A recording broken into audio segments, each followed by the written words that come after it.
back and forth on the inductees. I just basically saying the script was online. You know what, we don't have to say all that stuff. You don't have to do any of this if you want to.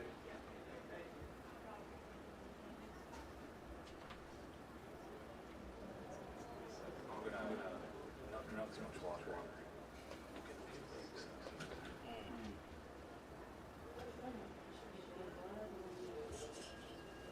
You got about 10 minutes.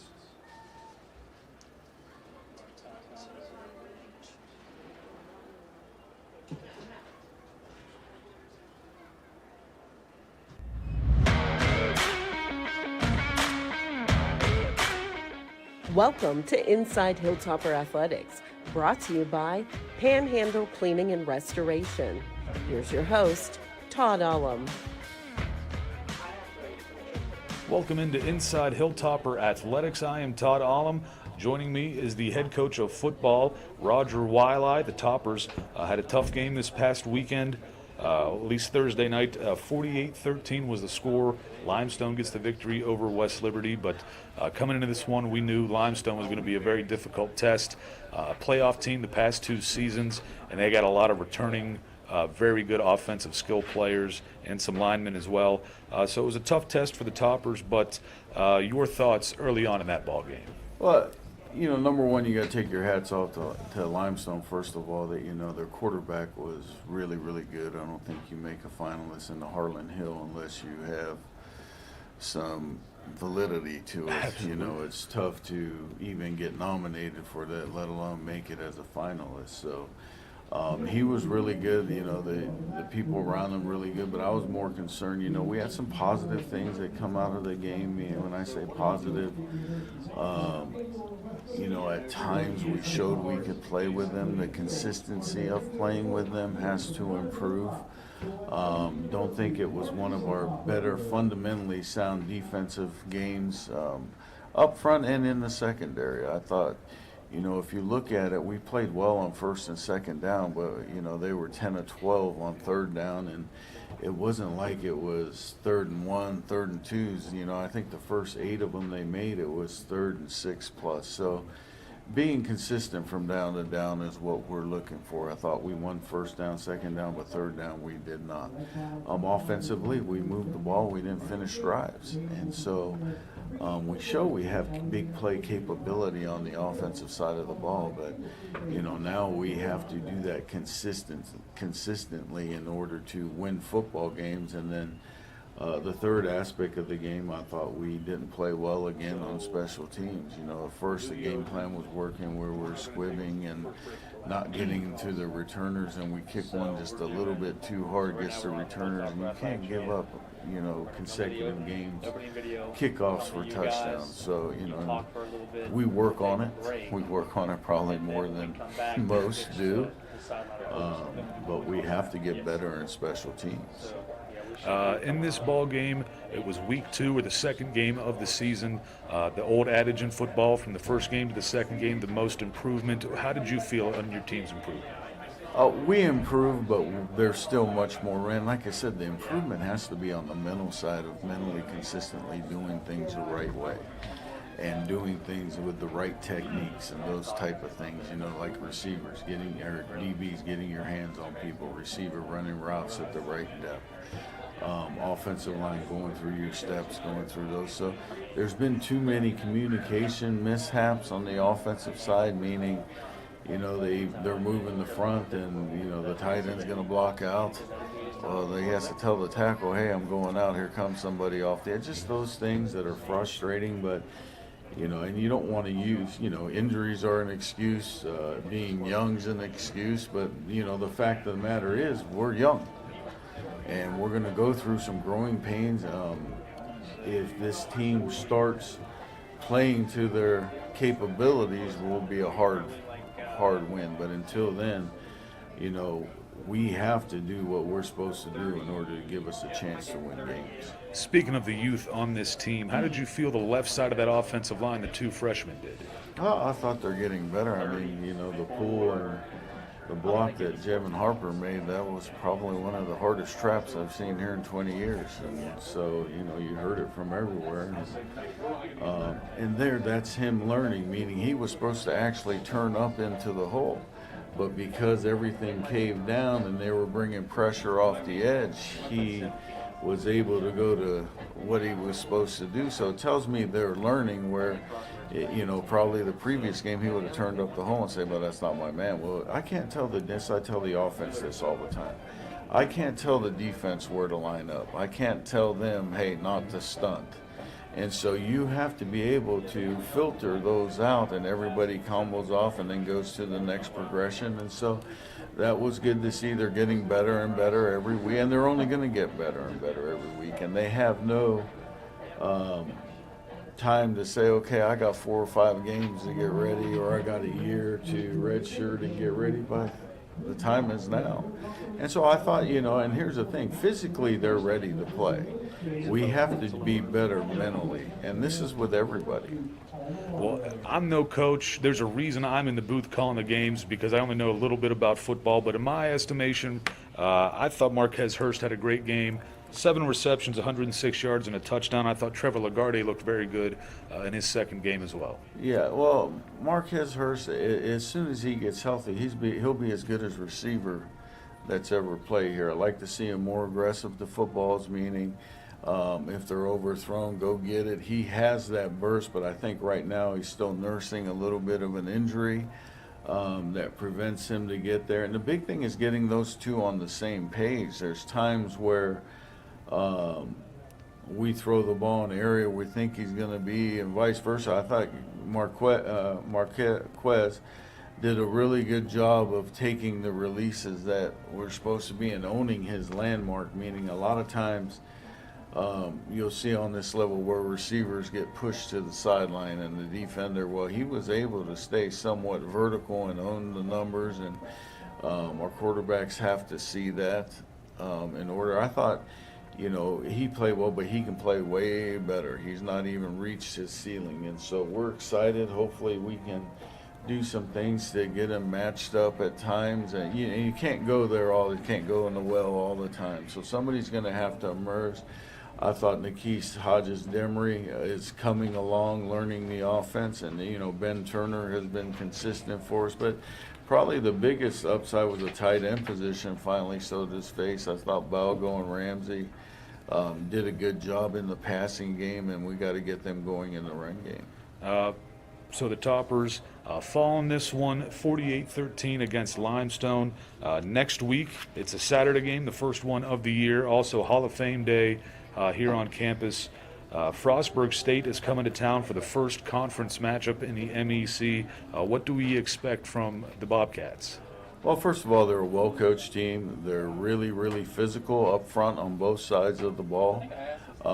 We're going to have to block and get off blocks. That game's going to be purely won in the trenches, and they got some really, really good skill position players. They do return a lot of skill position players. I think offensive line-wise, they only return one starter, but it hasn't changed. They're a really good football team. But if we stand in there toe-to-toe and play physically with them, that's what we have to do to give ourselves an opportunity. Their quarterback is a new quarterback, but he's a little bit different than the quarterbacks they've played in the past. He's more athletic. He will run the ball. They do have design runs built in for him. I think he's like 6'4", 230 and can run, throws the ball well. So they got a good complement around them. They're one of the traditional teams that huddle, so they try to slow down the game. Whether we speed it, in any sport, whoever controls the tempo or has the ball and controls the tempo wins games. And so, we're going to have to play at different tempos offensively, whether we slow it down at times, whether we speed them up at times. But the big thing defensively, they like to bring it. I think last year's game there was like 12 or 13 plays where they blitzed 13 plays in a row, which is unheard of. when people blitz, they're taking chances. We got to hope that we can win in those chances, and so we're expecting blitz almost every down. Well, Coach, it's going to be a fun game to watch. Topper Nation, be sure to check in on Topper Station. Again, that'll be this Saturday, September 14th at 1 p.m. It's also the Hall of Fame game, so please tune in for all those festivities. Coach, thank you for being with us this morning and taking time out of your day. We will be right back for more on Inside Hilltopper Athletics. Welcome to this Topper Station and Mountain East Conference Digital Network production. Today's broadcast is brought to you by Belmont Savings Bank, McDonald's, WVU Medicine Wheeling Hospital, Gil Ullum CPA, Main Street Bank, Generations, Karen Ullum Realty, The Health Plan, Dr. and Mrs. John P. McCullough, IBEW, The Hubegger Group, Alex E. Paris, Chick-fil-A, Dr. and Mrs. Clyde D. Campbell, The Store, The Dirty Dog Tavern, Dirty Dog Bowling, Panhandle Cleaning and Restoration, Hilltop Acres, Undos, Calcruth Roofing and Sheet Metal, The Alpha. Here's Todd Ollum and Davey McKinney.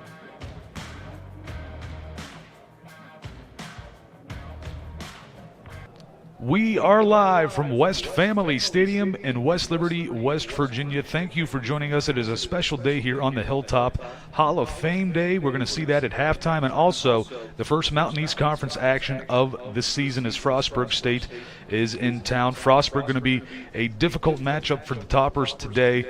They were a D3 school a handful of years ago. As soon as they moved up to Division II, they wasted no time in winning just like they did in Division III. They've been a top 3 or 5 team in the conference since the day they stepped in. Nothing has changed here. They had their just one game played so far against this season against Millersville. They'd had a very good game, won 23-6. I don't know if that's totally indicative of how well they played in that game, just winning 23-6, but it could be a tough test for the Toppers today. They had a tough one last week against Limestone, but they got an extra bit of a break, playing 2 Thursday night games to start the season. Now had a break of more than a week to take on this first Mountain East Conference opponent in Frostburg State. Now we can see the way that this team will develop. A lot of young guys on the offensive side of the ball, a lot of new faces. They're getting there. We're seeing how the Toppers have done well. Trevor Lagarde, one of them, and also Hunter Patterson. We've seen some receivers do really well, 3 of them having over 100 yards receiving so far in this season. Ben Turner being the elder statesman, you could say, having a really good season so far. The Toppers, again, will look to try to stop this very, very fast offense of Frostburg State. We saw a lot of running the football for them. A lot of speed is what I saw in the highlights of that first game for Frostburg State. That's what I saw too, and for us offensively, that's going to kind of be a problem. I know Lagarde threw for 211 yards last game, had 1 passing touchdown against Limestone. Patterson, 50 yards rushing. He unfortunately dealt with some injuries, had to be subbed out. A.J. Barmer came in, took his place. I saw him practicing. I think he's fully back, but wouldn't be surprised to see A.J. Barmer kind of bouncing back and forth, taking turns at the running back position. Well, again, this is going to be a tough one for the Toppers today. Frostburg State, notorious the past few years of being a very, very good team in the Mountain East Conference. They started off well, 1-0 so far this season, and the Toppers will look to take advantage of their 3rd straight home game to start the season, and maybe a little bit of extra juice flowing because it being Hall of Fame game and having quite a few former great Hilltoppers coming back to be honored at this ball game. So again, thank you for joining us and watching, and we will be right back with more on the Mountain East Conference Digital Network on Topper Station. Disasters happen. Pick the team that takes care of them all. Powered by offices in Wheeling, Morgantown, and Pittsburgh, Panhandle Cleaning and Restoration is ready to handle any size emergency at a moment's notice. We have the right people, knowledge, and equipment to respond 24 hours a day. I'm Roger Wiley. When disaster strikes your home or business, tell your insurance provider you prefer the restoration company the Hilltoppers call, Panhandle Cleaning and Restoration. Where are you going? The Store in West Liberty, The store is open 7 days a week with daily lunch specials, hot food and cold sandwiches, Patsy's Pizza, and a wide selection of chips, pop, and other snacks, as well as household goods and hygiene products. We've also got a wide selection of beer and an ATM. Stop on in and check out the store, located at the top of the hill in the town of West Liberty, a proud supporter of Hilltopper Athletics. All right, now you're just like Daddy, huh? They'll probably never know about his thousands of hours of on-the-job training, or that he spent as much time in the classroom as someone with a master's degree.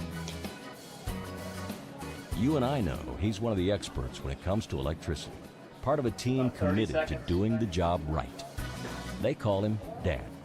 You call him the electrician right down the street. IBEW, the power professionals in your neighborhood.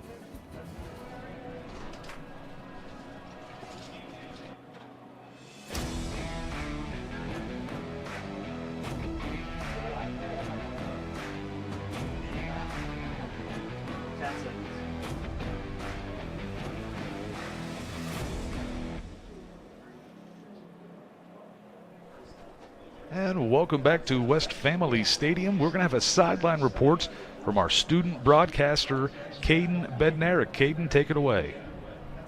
West Liberty hosts Frostburg State in this MEC opener. The WVU Medicine Series history is this is the 11th game between these two programs. Frostburg State has won the last 4 meetings. The Bobcats handed WLU a 37-7 setback a year ago. Back to you guys in the booth. And thank you very much, Caden. It's her second week doing sideline reporting for us. And, of course, we've got Davey McKinney doing the color commentary as a student broadcaster. A big thanks to him as well. It's third week of doing this. How do you feel so far? I'm enjoying it. It's a blast. I love watching football, especially topper football. It's definitely a different atmosphere, coming from baseball now to football. It's something that I look forward to every Saturday now. Well, every Thursday. It was every Thursday, but now every Saturday. And I'm ready for a lot of football action. We got the Thursday night games out of the way early, too, to start the season. I believe that's it for West Liberty, at least home game-wise. That's the final Thursday games. They are over with. It is time for the McDonald's coin toss. Thank you to our coin toss sponsor, the Stoltz family McDonald's. And remember, fans, when the Hilltoppers win, you win in the McDonald's app. Download the McDonald's app for a free Big Mac offer the day after the Hilltoppers win. Available to be redeemed at your local Wheeling McDonald's. And we've got a special captain for the Toppers tonight. A West Liberty Hall of Famer will be joining the Toppers. Zach Amidro, the former quarterback here on the Hilltop, one of the most prolific passers in NCAA Division II history. He transformed the NCAA record book into a personal scrapbook during a stellar 4-year career with the Hilltoppers. An Ohio Valley native who passed for more than 6,000 yards, John Marshall. He transferred to West Liberty after a redshirt season at Division I AA Appalachian State, as Amidro set numerous Division II records, including passing yards with 14,733 and completions 1,079. His streak of 30 consecutive 300-yard passing games remains the best in NCAA Division II history.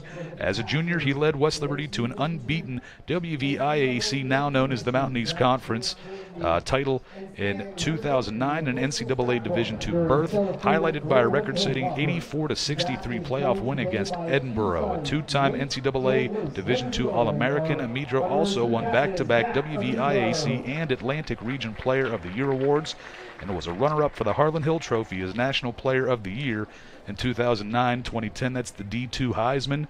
And after graduating from West Liberty, the talented signal caller returned to the WLU program as an assistant coach for several years before entering the private sector. Amidro is joined by his 2 sons, Nate and Luke Amidro.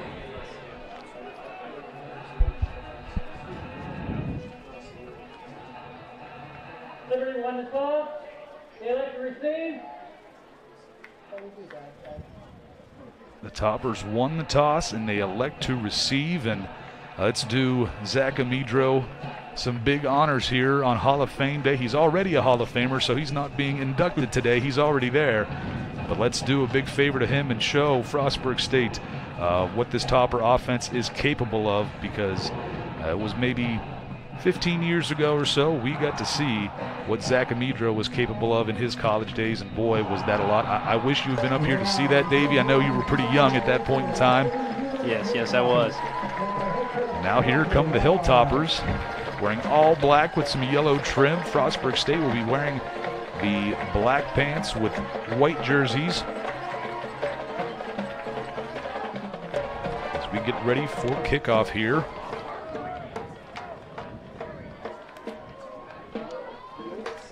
Again, the Toppers will look for their first win of the season. They started the year, this is their third straight home game, and I believe this could be a big one for them. Again, first conference game, first conference opponent. So there's some familiarity there this time. Yes. It's definitely something that benefits us. You know, we've played them before. We know what kind of stuff they bring to the table.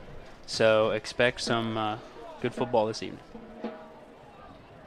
Ladies and gentlemen, if you could have your attention prior to kickoff. Earlier this week, Total Mountains called this record. And earlier, Western State yelled at Washington State is mourning the loss of linebacker Jalik Harrington, whose life was lost. We're hearing the announcement now. During an incident that occurred off campus. West Liberty University shares its deepest thoughts and condolences to the entire West Virginia State University community. Please join us in a moment of silence in honor of the life of Jalik Harrington.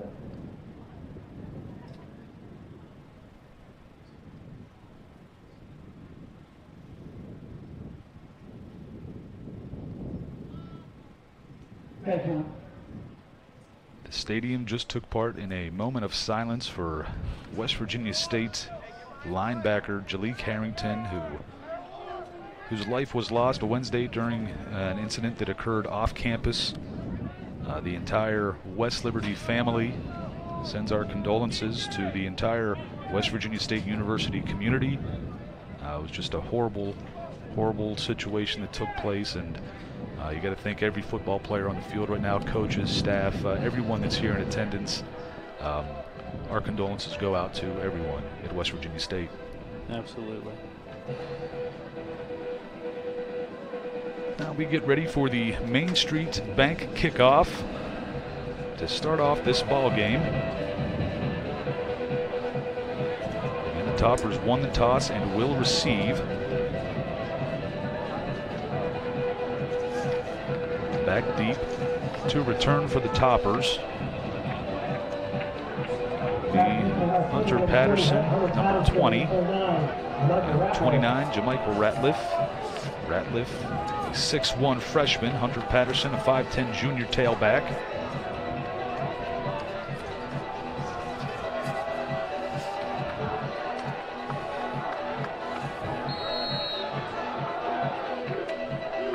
It looks like Sam Dominguez, the kicker for Frostburg State, will put a good high-hanging boot to this one. Caught at the 11. Ratliff will return this one to the 25-30. He's got some blocking downfield, gets to about the 46-yard line, 47, but there is a flag back at the 36-yard line. We will see what the call is from the white hat. Looks like it could potentially be holding, Todd. 88 kind of popped up. I was like, hey, you know, he's been grabbing jersey, so. Going down back, number 55, the return team, holding. And our penalty.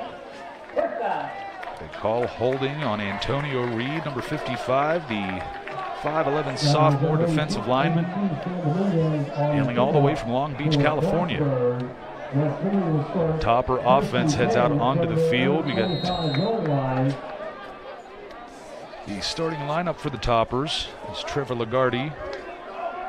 He's in there at quarterback. It's good to see Will Balgo and Hunter Patterson back. Dealt with some injuries the past couple weeks.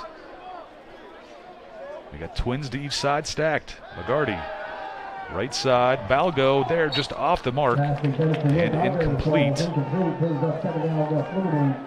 5-man pressure put on by Frostburg State.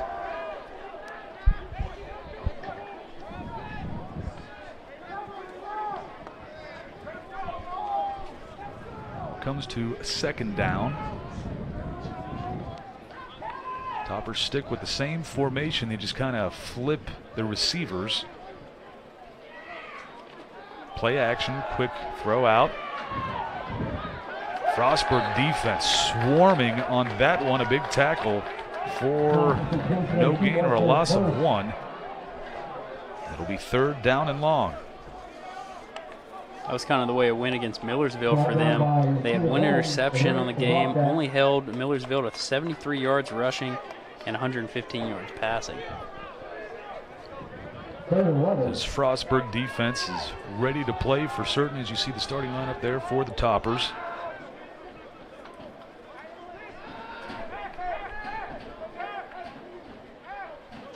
Lagarde looking, launching this one down the sideline. Pass is going to be incomplete. The man in front of the receiver intended for that pass was Hurst. The Toppers will have to punt this ball away. Looks like DJ Johnson back there to kick for West Liberty. You see the starting defensive lineup for Frostburg State. Yasir Holmes is one of those players that we've heard on the highlights and watching the game back. He's one of the standout players so far this year for the Frostburg defense. Good kick by Johnson, a high hanging one caught at the 35 for the fair catch. The Frostburg Bobcats will take over 1st and 10, but we will take a quick media break and come back for more in the Belmont Savings Bank first quarter on Topper Station and the Mountain East Conference Digital Network. Our team at Belmont Savings Bank stands out in the mortgage industry because we care about our customers. My first-time home buyers, my younger people, I try to treat them like my children, like I would want my children to be treated.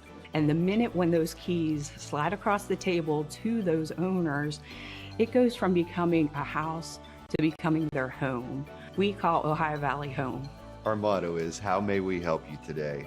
When you're working with a community bank, our main focus is the community. We're Panhandle Cleaning and Restoration, and we're gonna save you. We've got it down to a science, an absolute state of art. We do it all, restoration, cleaning, and reconstruction. When disaster strikes, just pick up the phone. We're Panhandle Cleaning and Restoration, and we're gonna save you. Welcome back to West Family Stadium for the Belmont Savings Bank first quarter. Just the second drive of the ball game. We see Frostburg State's offense out there. Miles Fulton, number 9 at quarterback. We saw him run a good bit against Millersville. He's got a lot of speed. Play action to throw this one down the seam. Pass is going to be caught at the 50. He's off to the races. No one is going to catch him. A long touchdown to start the game for Trayshawn Timmons. 5'10" sophomore receiver gets Frostburg on the state on the board with their first play of the game. You mentioned about Fulton, being dominant with speed and using his legs. I mean, yes, he did rush for 56 yards last game that they played, but he also passed for 188 with 1 touchdown, and that's a great way to start off for him. They're going to go for 2. Little jet sweep here, and it works easily. The 2-point conversion goes, and it will be 8-0 to start this ball game off. Yasir Holmes, the defensive end, gets the 2-point conversion, and we will take a quick break and be right back on the Mountain East Conference Digital Network and Topper Station right after this. My name is Mike Scheel, and I'm an orthopedic surgeon with WVU Medicine at Reynolds Memorial Hospital. So we have a unique opportunity here at Reynolds to work with the ROSA surgical robot. The results have been amazing. We can really predict what your alignment is going to be, what your tracking is going to be, what your range of motion is going to look like before we ever cut you. The results for patients have been outstanding. Does Main Street Bank mean to you? Well, Main Street has extended hours every business day. Their new checking and savings accounts are really good.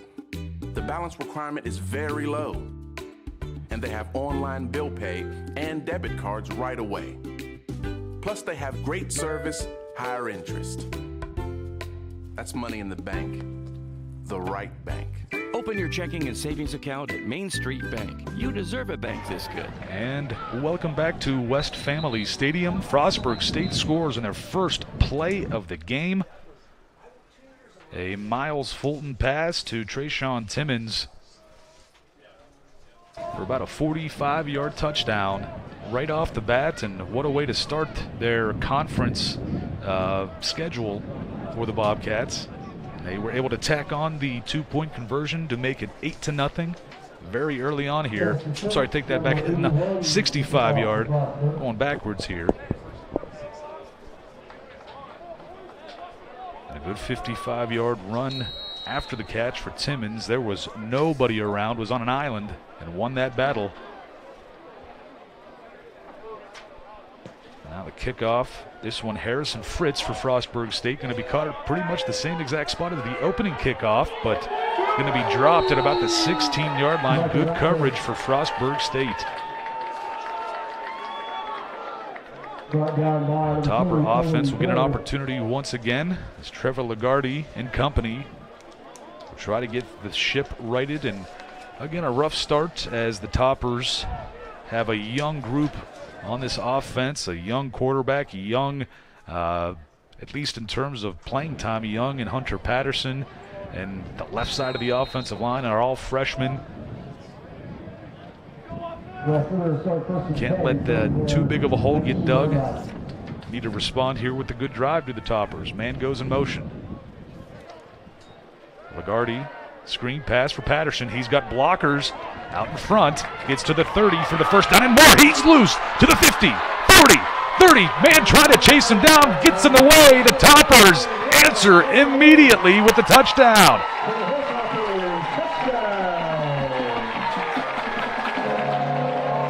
And I think Davey and I did the exact same thing. We're looking back at the line of scrimmage for flags. Nothing on the field. And the Toppers, what seemed like it could be a rough one to start, immediately turns into an answer. A great job by the receiving core of West Liberty to open up a hole for Patterson there, and he used his explosive speed, made it in the end zone. Turner for the hold.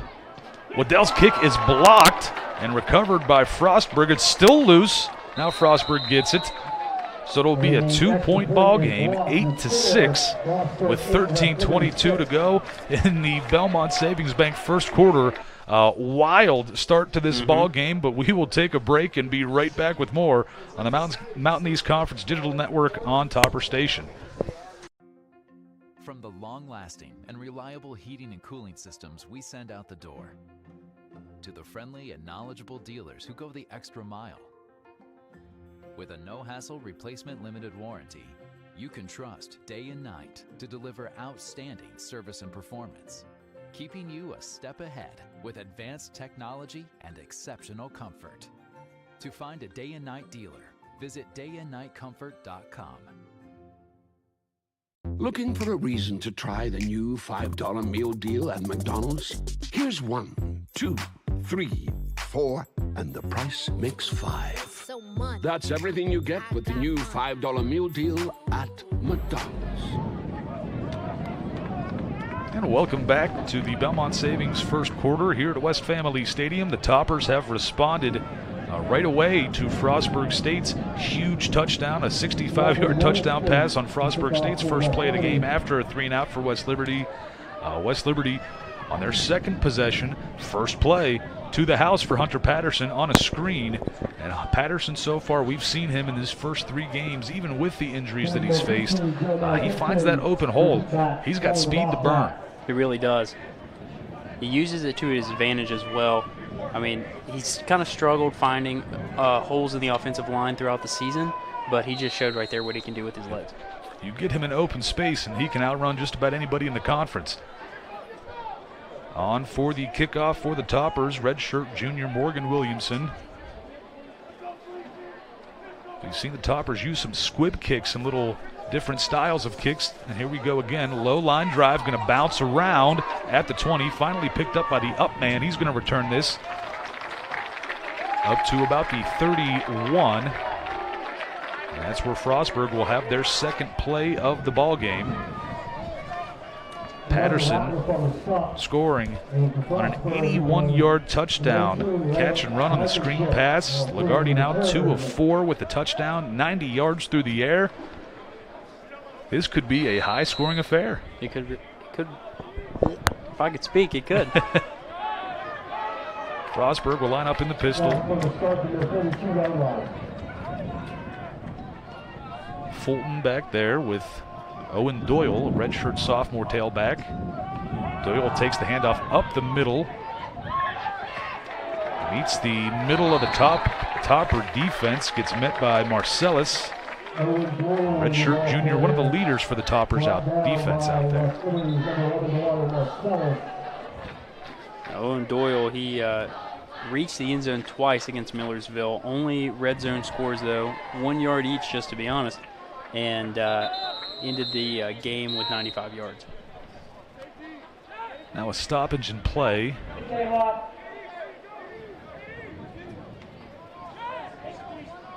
I'm not certain why the player had to come out. Maybe, did he say the helmet came off?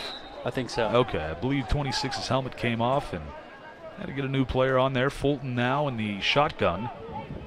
Doyle sidecar right. Quick pass, going to be caught, hit immediately at the 39-yard line, brought down, no yardage after the catch. Great job by the defense. Third down.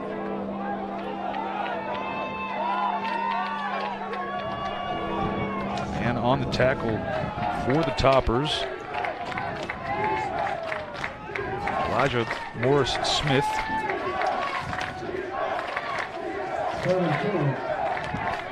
Third and 2, pistol formation. Man goes in motion, and what are we going to call here? False start or offside? Say false start on Frostburg State.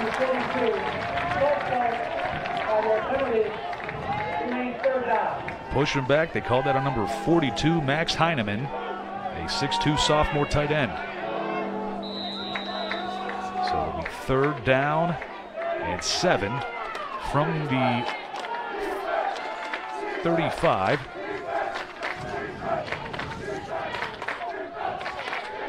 Twins to each side for Fulton.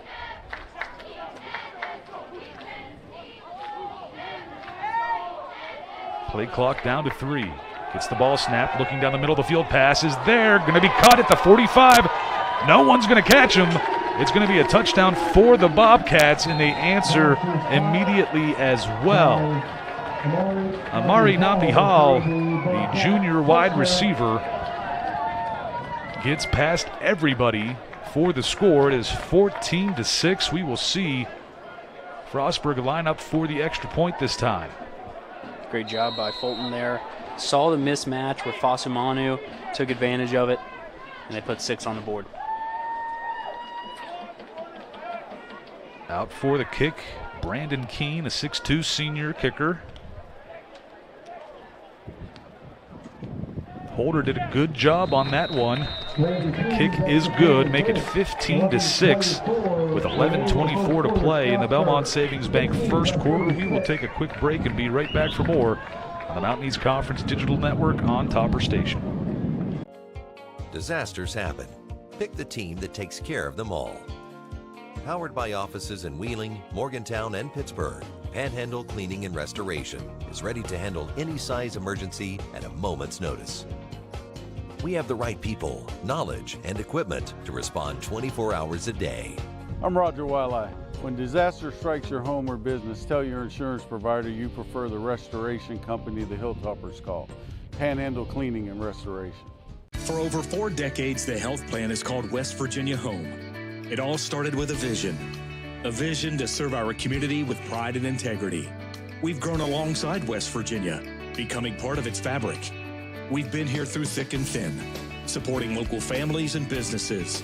Because at the health plan, we don't just work here, we live here. Proudly serving West Virginia since 1979. Your trusted partner in the community. The health plan, here for you.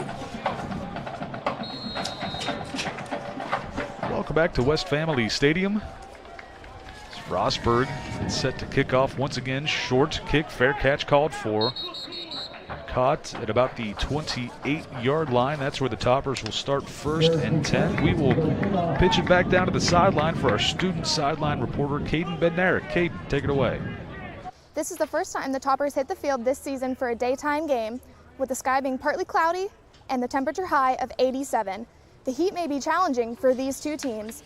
The wind speed could pose problems for the kicking game, with winds out of the east-southeast at 5 to 10 miles per hour. I'm Caden Bednarik. Thank you, Caden, and it is a warm one out there.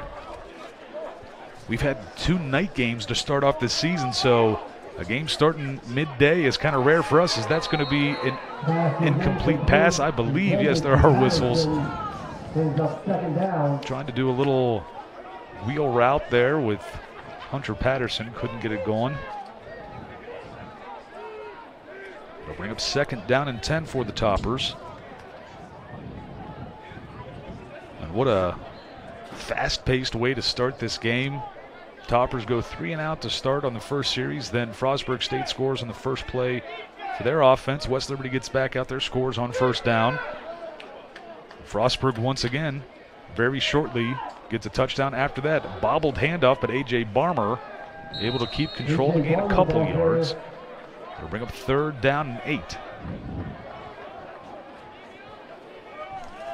Barmer's first carry of the ball game. Number 99 on the slot for the Bobcats brings up a third and 8 for West Liberty ball on the 30.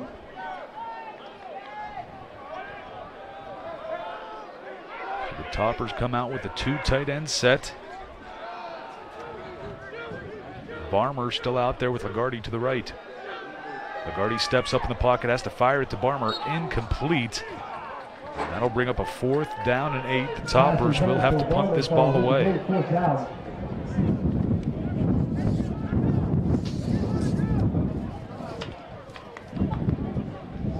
Frostburg has wasted little time once they've gotten the ball at getting it down the field and into the end zone. Back to return this one, Amari Namdi Hall. Hall already a 65-yard touchdown catch. See what he can do with this punt. DJ Johnson, good high kick. Pushes Namdi Hall all the way back to the 25. The Toppers now have to cover. Namdi Hall doing a great job of making people miss, but eventually the Toppers get to him at about the 29-yard line.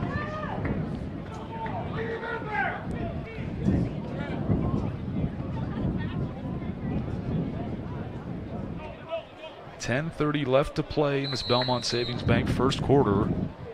And this already the 3rd possession for Frostburg State. They've got 2 scores. Sean Aaron out there, number 1 at the tailback spot with Miles Fulton. Play action. Fulton fires this one, going to be incomplete. I believe that is Trent Crawford, number 41 for the Toppers, breaking up that pass.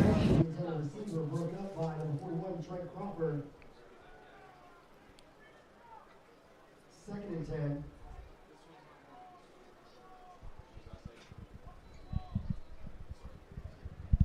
Frostburg comes out with the twins to each side, 4 wide for Miles Fulton.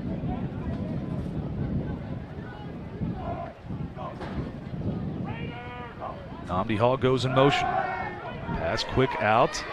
Topper defense is there to cover. A gain of only 1. That'll bring up 3rd down and 9. Jeremiah Gibson, the recipient of the pass.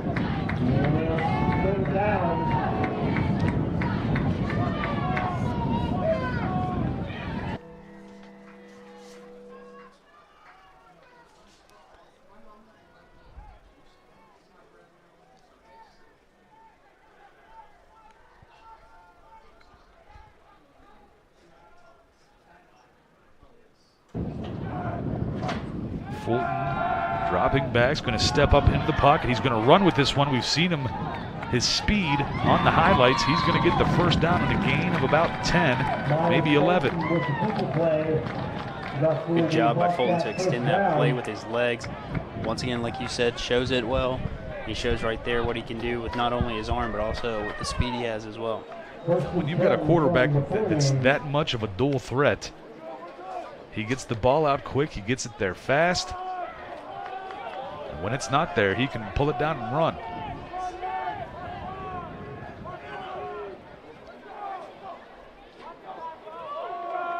Handoff, right side. And brought down after a gain of about 3. It'll bring up 2nd down and 7. Sean Aaron, the ball carrier.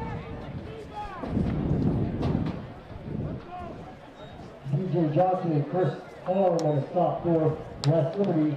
Gain of 4, 2nd and 6 from the 43.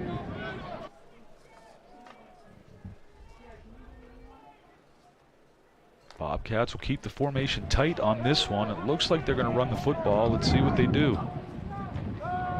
Nice toss here. I guess you could call this a jet sweep. A flag thrown back at the 39, I'm sorry, the 41. Brought down by DJ Johnson. Will check the marker. Back at Frostburg 41.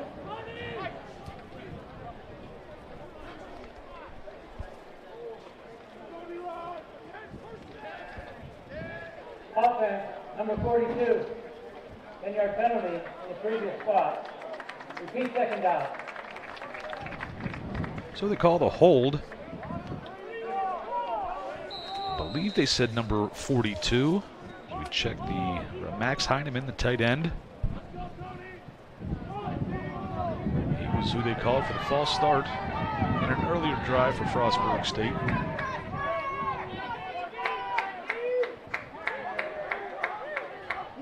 And another false start, a penalty on Frostburg State here. Offense, number 31. Your penalty remains 2nd down.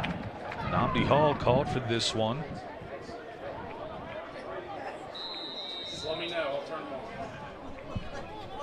on. 8 minutes left to play here in the Belmont Savings Bank first quarter. Toppers down by 9, 15-6. It has been a crazy first half of this first quarter, just back and forth scoring. Frostburg trips to the near side. Play action. Going to be incomplete. Very hard pass, bullet pass, incomplete, and it'll bring up 3rd and 17 for the Bobcats. Seemed to be a little bit of miscommunication between Etheridge and Fulton there. He was supposed to hit him on the front shoulder, ended up hitting him in the back. Topper defense looked to take advantage of a great down and distance for them and force a punt.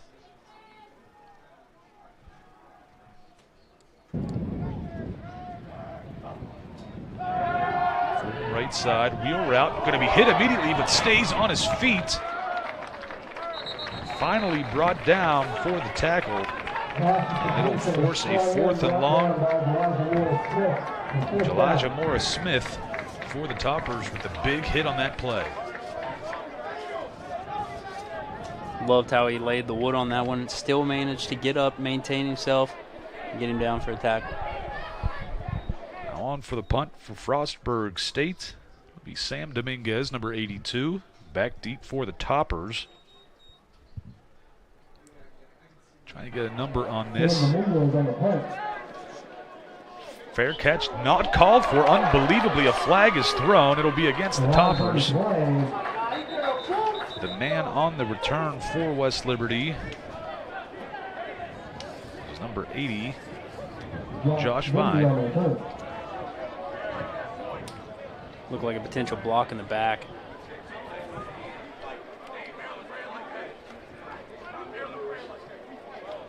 Run back, number 8, holding, return team. 10-yard penalty, 1st down. They'll call it holding and a 10-yard penalty. It'll push West Liberty back.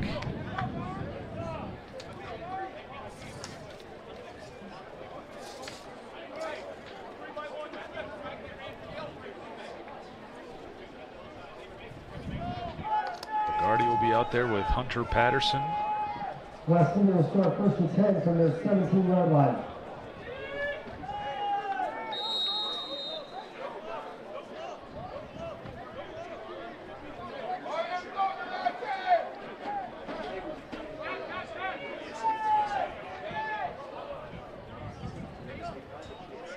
He's going to hand this one off to Patterson, trying to find a hole. Not much there as the Frostburg defense uses its speed. Swarms in for the tackle, but not before a gain of about 3. It'll bring up 2nd down and 7.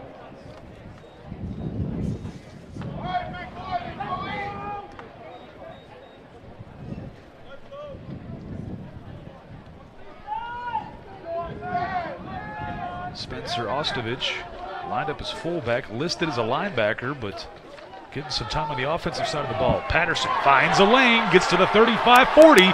Can he win the foot race? Breaks the tackle to the 20, 15-10. Touchdown, Toppers. And I've mentioned this before, Todd.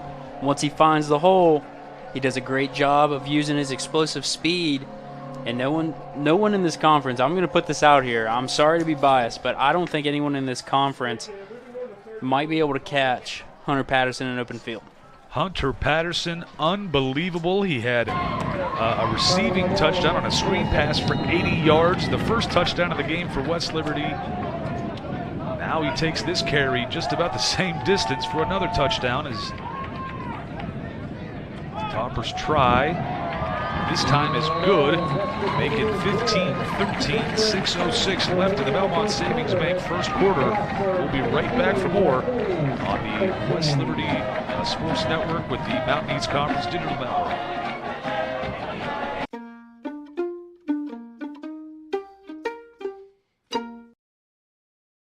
Hey guys, my name's Todd Cover. I'm President and CEO of Belmont Savings Bank. People ask me all the time, what makes Belmont Savings different? Here's a few examples. We are 100% focused on our customers. We have the best checking accounts around. All the decisions are made here locally, and the money stays here in your local community. So follow us on social media to find out what we're doing in your community. I encourage you to visit our website or come check us out in person. How may we help you today?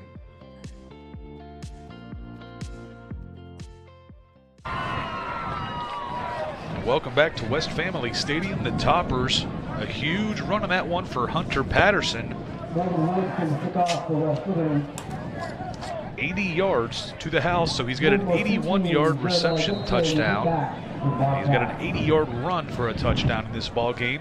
He, with 6 minutes left in the first quarter, already a candidate for Mountain East Conference Player of the Week in my mind. Absolutely.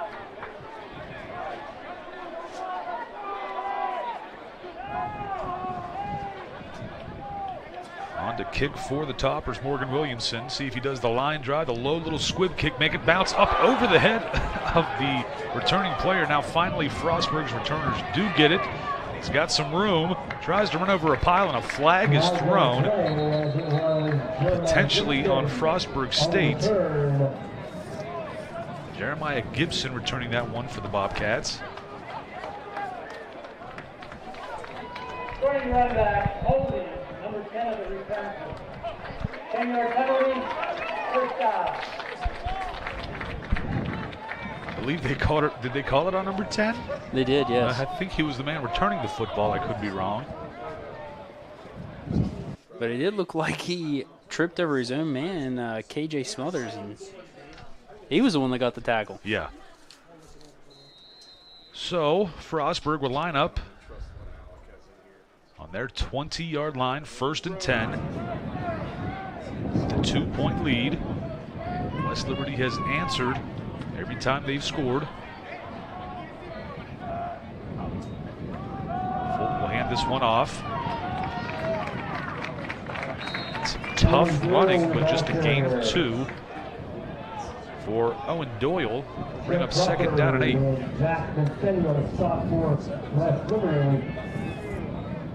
Gain of 2, 2nd and 8. At the 22-yard line.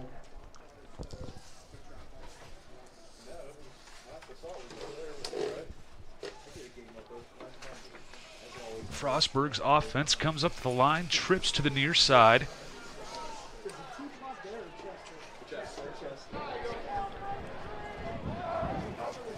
Fulton takes the snap. Deep down the right sideline. Pass is going to be caught for the first down. Jordan Marcucci on the catch. That is a name that you haven't called a whole lot today, which is kind of surprising because he seemed to be kind of the main target for Fulton against Millersville, as Marcucci had 3 receptions for 70 yards and 1 receiving touchdown, the only receiving touchdown that was there for Frostburg State last game. Got 10 on the play clock. Trips to the right of Fulton. Sends a man in motion and back. Pump fakes right side of the field. Wide open. Caught at the 30. No one around. And Frostburg State once again into the end zone. A huge play. I believe that was Timmons on the catch. Might be his second of the ball game. It was. Timmons gets his second long touchdown pass catch of the game. And I believe he's going to have over 100 yards now in just the first quarter. Keene on for the extra point. It is good. Makes it 22-13, 4:34 left to play in the Belmont Savings Bank first quarter here at West Family Stadium. We will take a break and be right back for more on the Mountain East Conference Digital Network and Topper Station. Grab a meal at the Dirty Dog Tavern. Located at the top of the hill in West Liberty, Dirty Dog Tavern offers a family-friendly atmosphere with a full menu as well as adult beverages. Catch the game during weekday happy hours, play games like darts or pool, or enjoy the deck with your family and friends. Open Monday through Saturday at 4 p.m. and Sunday from noon to 8. Come to the Dirty Dog Tavern in the town of West Liberty. A proud supporter of Hilltopper Athletics. My name is Ron Sismondo. I'm an orthopedic sports medicine surgeon at WVU Medicine Wheeling Hospital. So my goal is to never try to take you out of whatever you want to do. I'm not there to pull them off the field. Like, I'm not there to tell you, like, you can't go golfing or you can't do what you love doing, what you enjoy doing. My goal is to make sure that you're able to continue to do it and do it as best as you possibly can. You want to be out there. That's something that's important to you. That's part of your life. Welcome back to West Family Stadium. On for the kickoff. Caught at about the 11. A run up to the 29. Flag is thrown. Finally brought down. We'll see what the flag is on the field. I'm thinking potential face mask, Todd.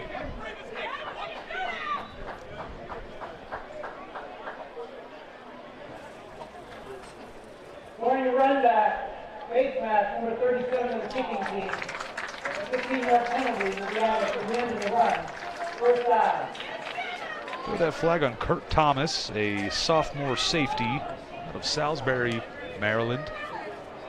The Toppers will start this drive on the 44-yard line, good field position. And Todd, to look back on the last drive from Frostburg State, I saw a little bit of miscommunication between Morris Smith and Johnson, and that kind of opened up the opportunity for Fulton to hit Timmons, or not Timmons, my apologies. Oh, it was Timmons, yeah. Okay. Already gets a pass to Hunter Patterson, and this time the defense doing everything they can. Jalen Boyd, a junior linebacker, making sure Hunter Patterson doesn't get away like he has twice already. But yeah, just to hit Timmons. There's a lot of names, a lot of people. Yes. Still getting used to it. It's a little more fast-paced than baseball. Yes. Barmer takes the handoff left side, met at the line of scrimmage and goes nowhere. Going to be a gain of 0. It'll bring up 3rd down and 7. And it has been a track meet in this first quarter. It's like two heavyweight fighters filling each other out, just to be honest. And it's kind of fitting. Zach Amidro was here as an honorary captain on Hall of Fame Day, that this is how the first quarter goes. This high-scoring affair, back and forth we go, and that's exactly what's happened here so far. He had a lot of those in his playing days here on the Hilltop. Lagarde looking left side, has to get out of the pocket, just throws this one away. And it's going to be incomplete. It'll bring up a 4th down, and the Toppers will have to punt this ball away. So this has been a rare moment in this game so far, where the Toppers weren't able to respond quickly to a score by Frostburg State. And I mean, it's not easy for Lagarde. I mean, he's got Yasir Holmes and he has Rob Jackson in his face at the same time, and those are some pretty speed-filled defensive ends. I mean, what he did was all he could do, is just get it out of there or lose yards. Lagarde, the smart play on that one. Johnson, end-over-end kick. Will try to get the bounce, and does. Great job as this one goes out at about the 6-yard line. Maybe they'll spot at the 7. But deep in their own territory is where Frostburg will have to take over and drive the length of the field, but that's something they've been able to do a couple times so far in this game. We see already Timmons with 123 yards on 2 catches and 2 touchdowns. That's not bad. No. We'll take that. That's video game numbers. Exactly. He could probably sit on the bench and be fine with his numbers after the just this quarter. 22-13 is the score. 2:52 left to play in the Belmont Savings Bank first quarter. It is a beautiful day here at West Family Stadium, and we see Fulton send a man in motion. Hands this one off, left side, good run.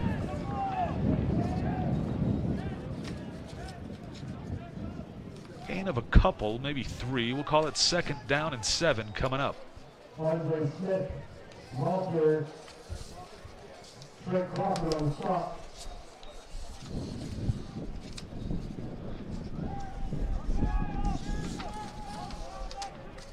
We are getting this out to 10, 7 down.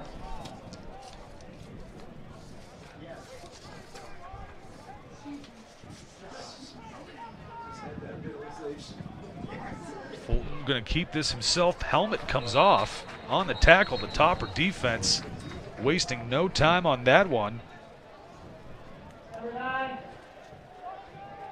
Looks like some miscommunication between Fulton and Jadon Alston. And it looked like Alston should have been going to his left, but instead kind of just bounced to the right. Fulton just basically had to catch the snap, turn around, and go, okay, I guess I'm taking it. And the Toppers will take, Frostburg will take a timeout. We will take a quick break as well. We'll be right back in about 30 seconds on the Mountain East Conference Digital Network on Topper Station.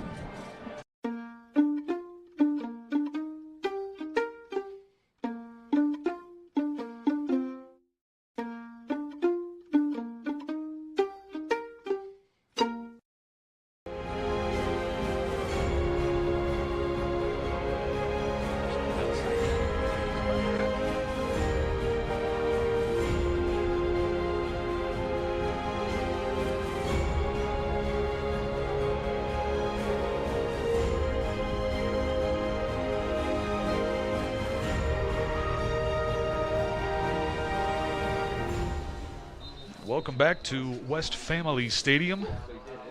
The Toppers got Frostburg in a 3rd and 8 deep in their own territory. Fulton Miles back out onto the field. A timeout was taken by Frostburg State because the previous play, Fulton Miles had his helmet taken off during a tackle, which meant he would have had to miss a play, so they take the timeout so he doesn't have to miss this 3rd down. He looks to his right, feels the pressure, has to roll, has some room to run, fires it. It's tipped, though. The Topper defense does the job, and Frostburg State will have to punt from their own end zone. Great job by Foster Monitor to step up after the broken play that or not the broken play, but the play that he let up that touchdown. Stood up there to hold him on that drive. Back deep to return for West Liberty. Josh Vine.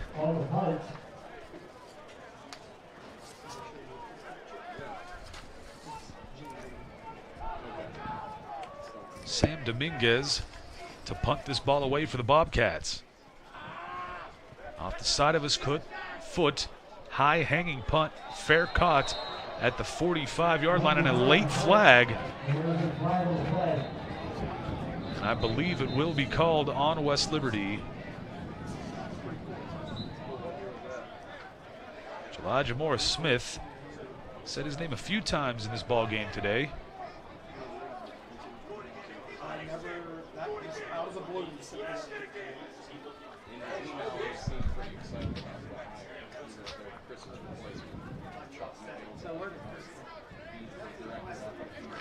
And a discussion here with the officials makes me think maybe they wave this off. It looked like just a normal block. It was a little behind the play, but the whistle had not blown yet. There wasn't anything dirty about the hit itself. Where you run back, holding number 7 of the return team. That's going to be a 10-yard penalty. The dead ball foul, a face mask on the kicking team. That'll be a 15-yard penalty and a first down. So penalties on both teams, as they called DJ Johnson for a hold.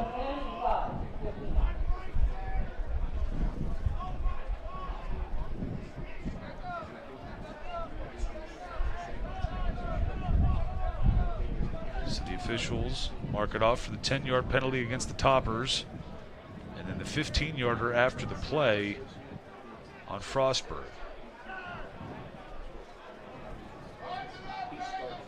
So they start at the 39-yard line. Patterson back out there with Lagarde, and officials still talking things over.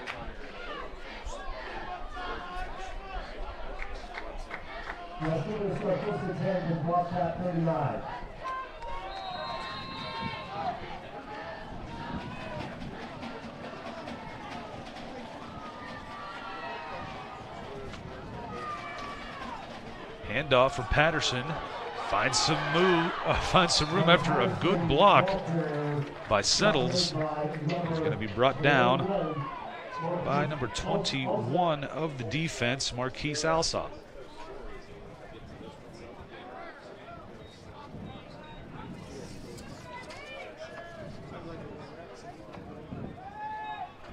.90 seconds remaining in the Belmont Savings Bank first quarter.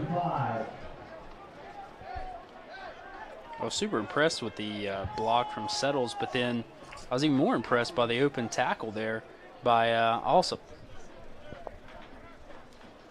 Play action. Will Balgo on the play action catch. First down for the Toppers. Into the red zone. West Liberty goes.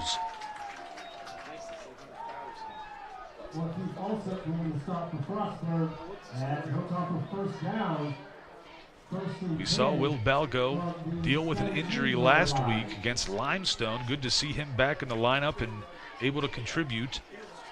And a good read by Lagarde on that blitz to just pitch it out to Balgo. 40 seconds remain. Patterson gets some blocking, finds some room. Third touchdown of the day, Hunter Patterson.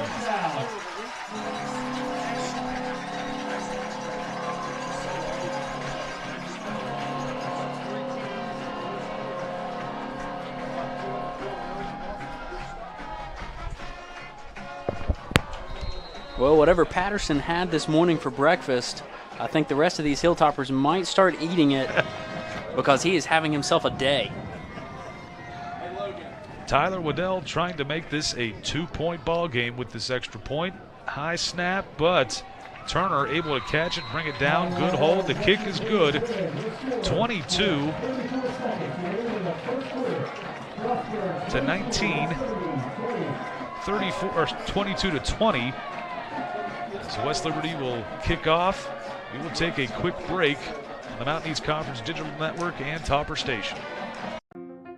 From the long-lasting and reliable heating and cooling systems we send out the door, to the friendly and knowledgeable dealers who go the extra mile. With a no-hassle replacement limited warranty, you can trust day and night to deliver outstanding service and performance. keeping you a step ahead with advanced technology and exceptional comfort. To find a day and night dealer, visit dayandnightcomfort.com. Welcome back to West Family Stadium as we take a look at the Hilltop Acres sponsored officiating crew. They had some decisions to make the last drive, the 2 penalties on both teams, and boy did it go in the Toppers' way as they were able to drive down the field and make this a 2-point ball game, 22-20. I know it was been back and forth, just answering each other's scoring opportunities.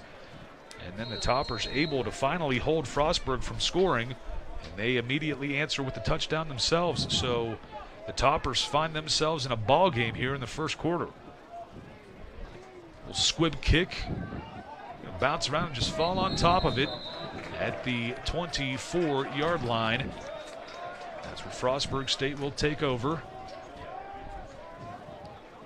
32 seconds remaining in this first quarter.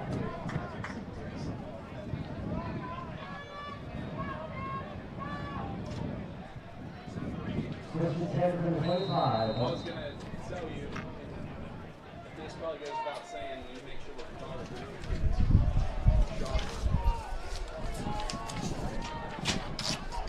Miles back out onto the field. He's got Sean Aaron with him behind. Gonna hand it off to Aaron. He's met immediately and going to be dropped for a loss. First man there for the Toppers, number 9, Breandre Horsley.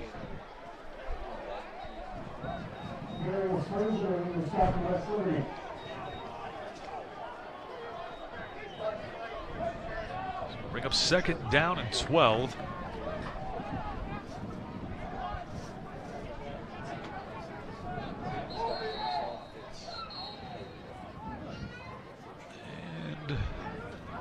Not sure if a timeout was called. I believe it was. I think Coach Wiley is a little upset over the fact that that Morris Smith had his helmet ripped off in that altercation, and they're saying he has to go out of play. Which, I mean, I would assume that he would still be able to stay in because it wasn't during the actual live play; it was afterwards. And I think that's the frustration that's kind of been brewing with Coach Wiley. Not only would I want him to stay out on the field after that, but I'd also want a flag thrown for ripping his helmet off. So I understand it, and I'll be honest with you, in a lot of years of covering West Liberty football, it is very rare to see Coach Wiley get that upset and animated. Very rare to see Coach Wiley like that, but when he does, he's usually correct. I'll put it that way too. When he gets that animated and upset about something, he usually knows he's 100% correct. I mean, that also kind of shows as a player, you know, when something like that happens, you know, my coach has my back. Yeah.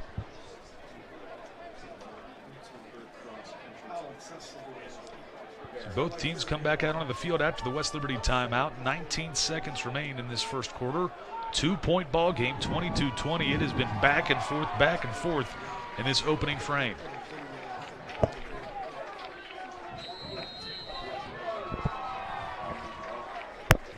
Fulton Miles has got Sean Aaron right next to him. Play action, pump fake, launches it down the field again. Pass is going to be caught at the 35. No one will catch him. And it's going to be another touchdown for Frostburg State. Amari Namdi Hall gets another. That will be his second. And I believe he is now also over 100 yards receiving in the first quarter.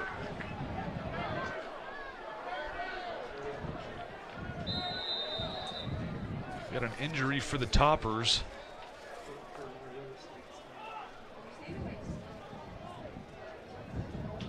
Didn't quite catch a number on the injured West Liberty player yet.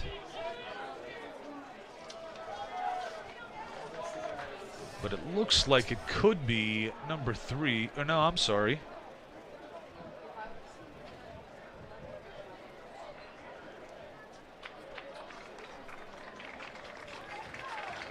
will be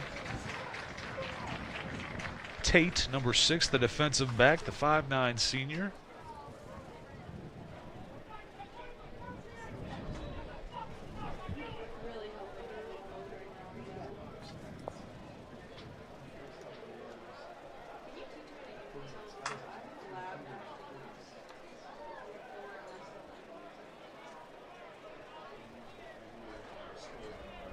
Everybody will line up for the extra point. Brandon Keene once again, number 48. Try to make this a 9-point game with 7 seconds left in the first quarter.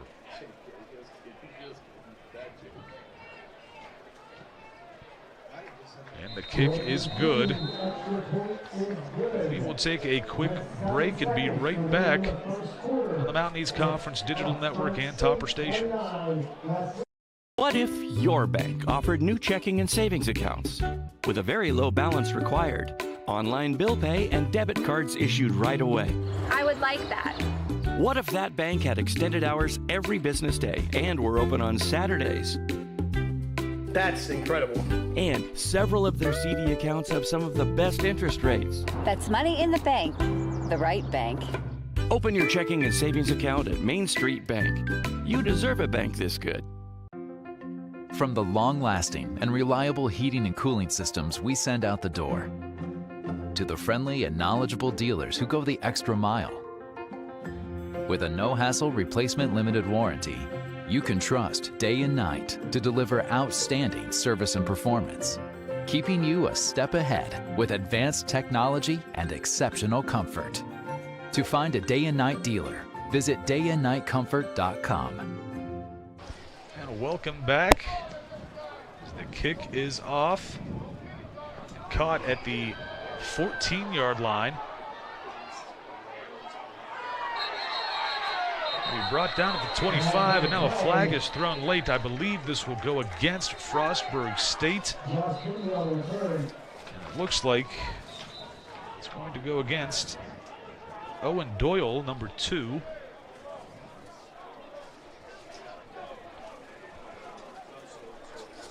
And with this penalty call, I think we'll hit it. We'll get the 1-hour first quarter here at West Family Stadium.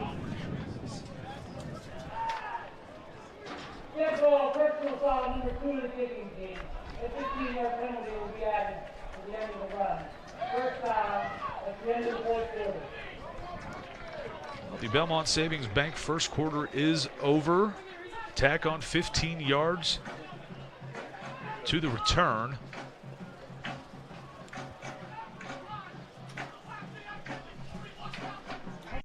Does Main Street Bank mean to you? Well, Main Street has extended hours every business day. Their new checking and savings accounts are really good. The balance requirement is very low. And they have online bill pay and debit cards right away. Plus, they have great service, higher interest.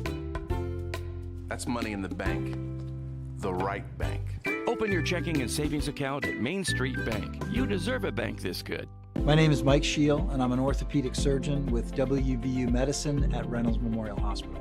So we have a unique opportunity here at Reynolds to work with the ROSA surgical robot. The results have been amazing.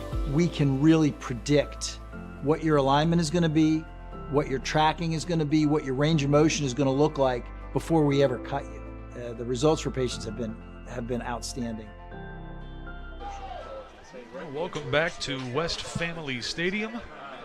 The Topper offense is out there. Hunter Patterson having himself a day. 113 yards on the ground so far, 2 touchdowns. And he's also got 83 yards through the air and a touchdown. So 3 on the day so far for Patterson. End around here. Nice little trick play for Ben Turner to midfield. Got some blocking downfield as well. He's going to be out at about the 40-yard line. Now some flags thrown on the sideline, and the West Liberty crowd is happy. It looks like it's going to go against Frostburg State with their second personal foul penalty in as many plays.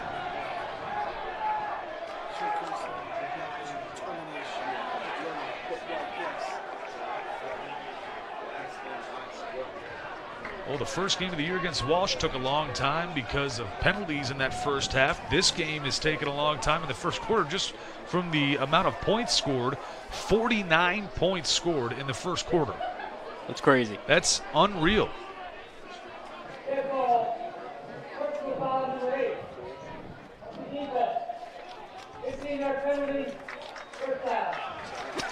So tack on 15 yards. They call it on Yasir Holmes, number 8. Not certain if he's the man that did it, but that's who they're giving it to. Todd, I don't think he was. He was in the backfield trying to get Turner, but yeah, I think they just at this point just needed to call it on somebody. I did not see him on the sideline when all that started, so I don't believe it was on Yasir Holmes for those watching from Frostburg State. Lagarde under center. This is rare for the Toppers. Drops back, 3 steps. Pass is going to be tipped and intercepted. What a defensive play for the Bobcats. He's got some return room coming and some blockers downfield. No one's going to catch him. Returning it all the way to the end zone. Jalen Boyd, the linebacker, 6-foot junior for the Bobcats.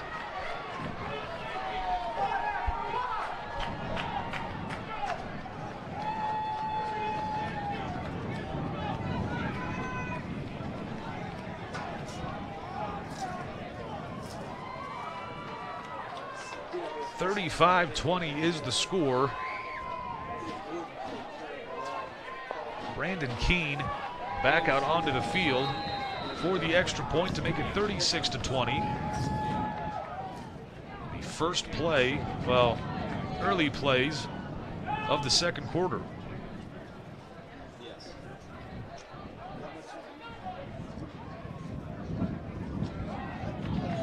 Kick is good. 36-20. Frostburg State leads early in this Panhandle Cleaning and Restoration second quarter. We will take a break and be right back for more on the Mountain East Conference Digital Network on Topper Station. Hey guys, my name's Todd Cover. I'm President and CEO of Belmont Savings Bank. People ask me all the time what makes Belmont Savings different. Here's a few examples. We are 100% focused on our customers. We have the best checking accounts around. All the decisions are made here locally, and the money stays here in your local community. So follow us on social media to find out what we're doing in your community. I encourage you to visit our website or come check us out in person. How may we help you today?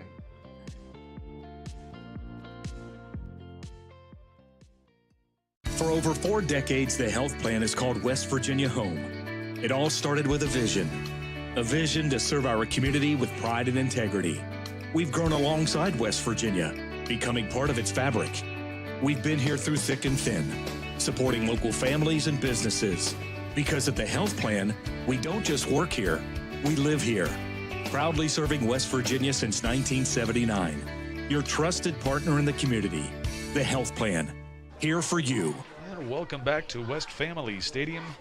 Boyd with an 80-yard reception turn, 80-yard interception return for the touchdown to make this 36-20.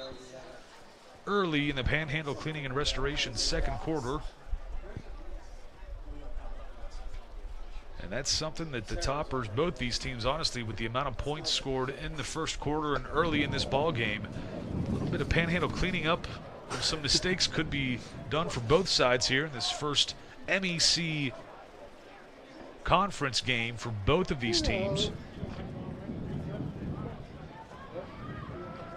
Well, if this is how the first Mountain East Conference game goes, I'm excited for the rest of them, Todd. Well,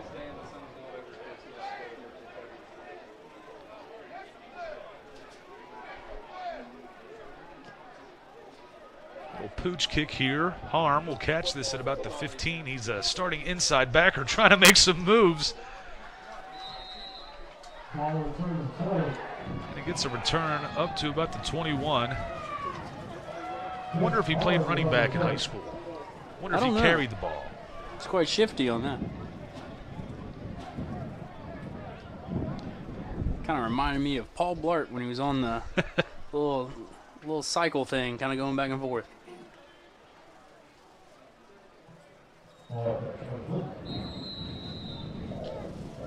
Now Trevor Lagarde. I knew that was going to happen at some point. Trevor Lagarde out there with Balgo and Patterson in the backfield.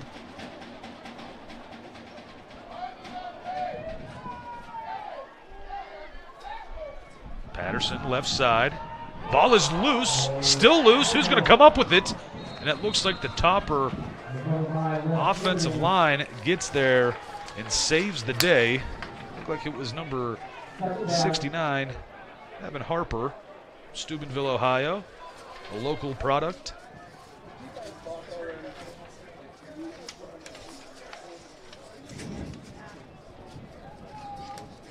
We talked about Panhandle coming in to help clean some things up. There's one of them is A.J. Barmer back into the game for the Toppers in the backfield. Hurst goes in motion. Lagarde right side pass, somehow caught by Balgo, one-handed. Had to reach up with the right hand to get that one. Balgo using his big 6'5" frame. He's using it to use. Does he throw left or right in baseball? Throws right-handed. Okay, he caught that one with the right hand. If it was lefty, I would say just like first base, but caught that one with the right hand. Still third down and about 12. Balgo in motion. Sprint option to the left side. Pass just incomplete, just missing the mark. Intended for Anthony McFarland, the 6-foot freshman receiver.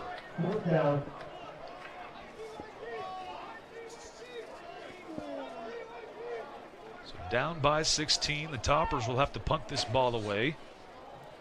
DJ Johnson, the 6'1" junior, listed as a defensive back, does get some time on the defensive side of the ball, but with an injury earlier this year, he had to come in and take over the punting duties. And he's had some big booming kicks. This an end-over-end line drive. They're going to let it bounce, picks it up. Gets some blocking, but looked like his elbow and forearm touched there. They call him down. Be at the 38-yard line for Frostburg State.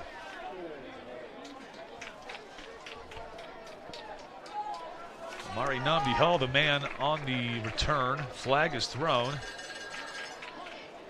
Jerry Duncan, athletic trainer for West Liberty, taking joyrides across the field.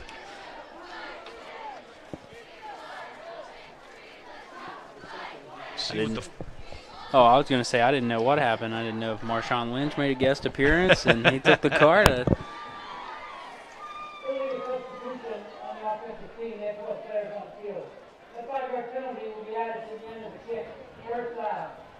Illegal substitution for West Liberty on the special teams play.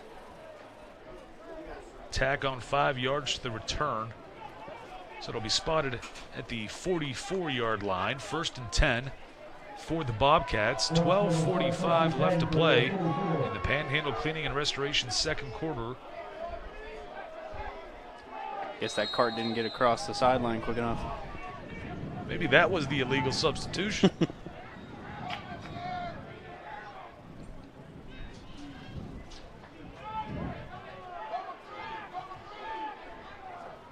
Fulton dropping back, looking left side. Oh, it's going to be Horsley. Gets there into the backfield and gets the sack for the Toppers. Great job by Horsley there, just to squeeze right past Prime on the right side and just get back there, able to grab the arm of Fulton in enough time to disrupt that play. So defense stepping up here to make it a 3rd and very long. I'm sorry, 2nd and 17, we'll call it. Trips to the right side for Fulton. Play action. Oh, this one's going to be knocked down, but he caught it himself. And does he get back? Maybe gains a yard. So they'll call it 3rd and 16. A crazy play there.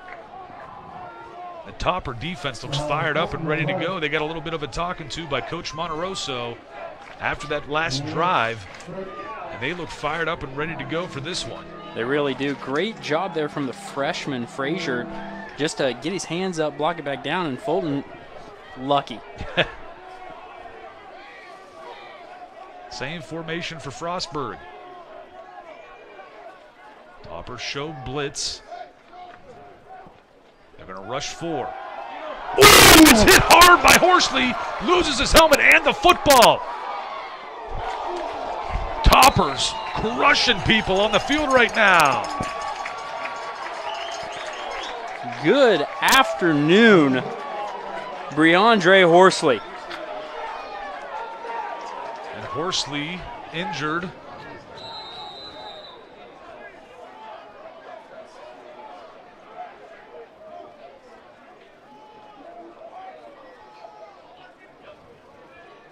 Hopefully Horsley is okay. He's the man that made the huge play for the Toppers. And for Frostburg, they're fortunate they picked up the fumble and just kept it at 4th down so they could punt this ball away. They've had some good kicks in this game. But West Liberty fans right now are hoping Breandre Horsley can get up and continue to play the rest of this ball game. What a huge series and drive he just had for the Toppers.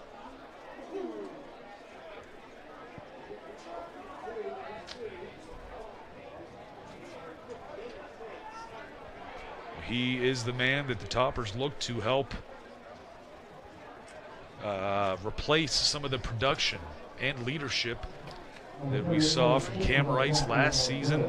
Had a stellar year for the Topper defense last year, and Horsley was on the other side of that line of scrimmage with Cam Rice. This year it's Horsley as the main guy, and he showed you why on that play. Again, Miles Fulton might be the fastest, most athletic quarterback the Toppers will see all season long.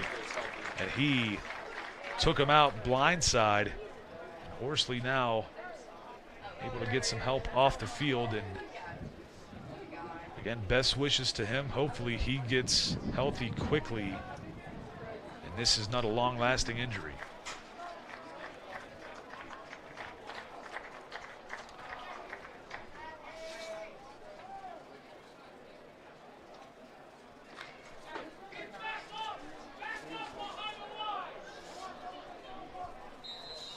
Out to punt.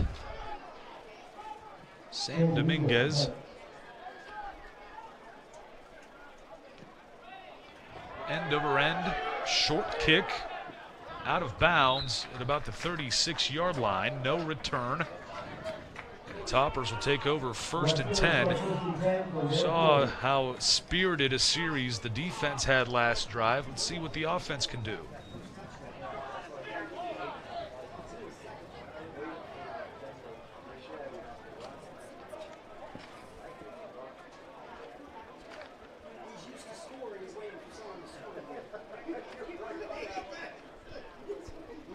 We see now Alex Dunleavy at quarterback for the Toppers. Lagarde not in. Dunleavy threw a touchdown pass in the first game of the season against Walsh late in the second half.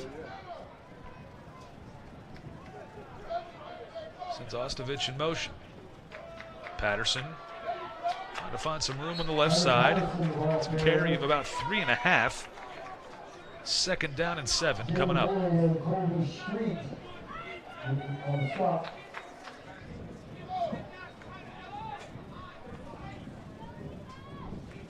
Dunleavy, a 6', 200-pound junior from Wheeling, just down the hill.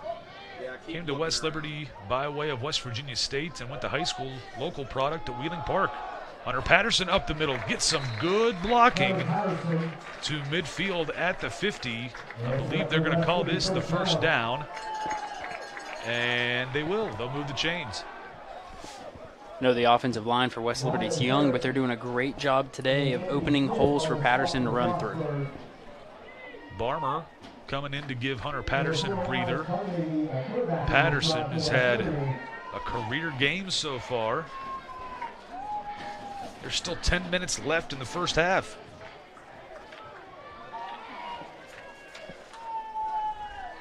Dunleavy hands off to Barmer, left side. Gain of about 2 before being met by the majority of the Frostburg defense. Helmet came off.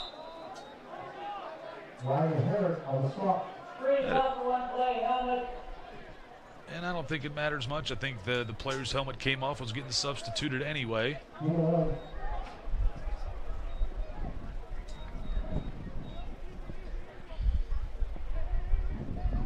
Again, not sure if Lagarde is injured. He's still out there on the sideline, helping make the calls for the play. Dunleavy in.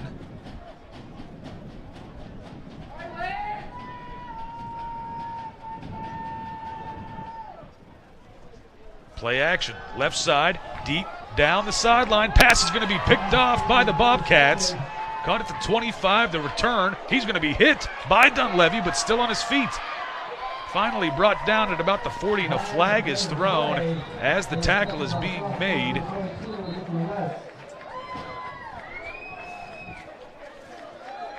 The man on the interception, Mitchell West, a 6'2" senior defensive back for Frostburg.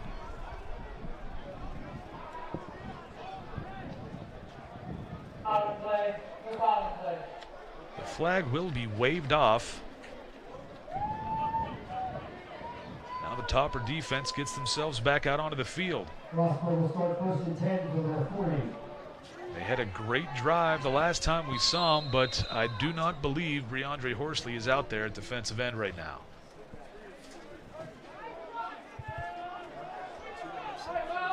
That's going to be a big loss for that Topper front four. Fulton hands this one off. Met at the line of scrimmage and pushed back. Now a helmet gets popped off with hands to the face from the tailback. Good job of Mason Gates to stand his ground on that tackle. Unfortunately, he's going to have to sit out this play. They're going to give him a gain of 1. It'll be 2nd down and 9. And it looks as though they kind of wanted to see what they could do, taking advantage of Horsley being out, running it towards that right side, trying to see what the freshman Grant Thompson could do. And they kind of double team him.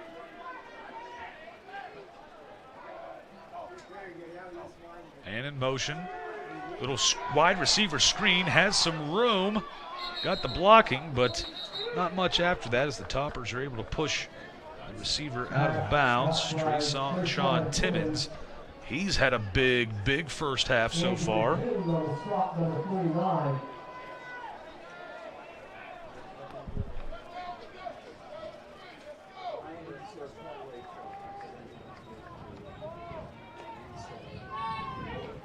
So 3rd down and 3. Topper defense looking to hold. Fulton's got trips to the top of the screen. He's got Owen Doyle to his right. Looking left, fires this one. Pass is going to be incomplete. Trent Crawford right there with the coverage. It'll bring up 4th down and short. Frostburg's offense doesn't look like it's moving much, but now they will as the punt team will come on.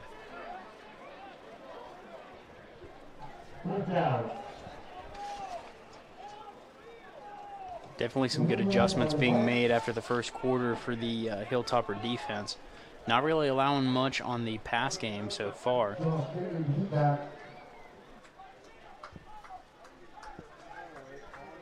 So after a back and forth track meet in the first quarter, it looks like both of these teams have kind of settled down. It's a high snap, but a tall punter able to get this one off end over end, just barely, but a good kick. And this one will bounce out of bounds, hit about the 2-yard line. Beautiful kick for Sam Dominguez.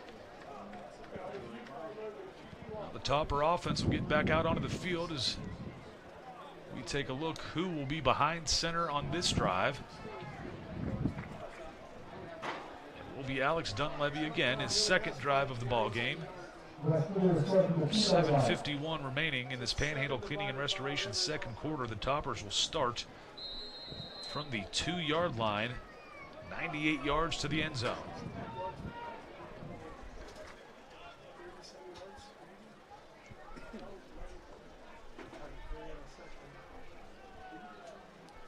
Rare to see a Topper quarterback under center. The ball, the snap was fumbled, but Dunleavy able to fall on top of it, a loss of 1. Bring up 2nd down and 11 from the 1-yard line.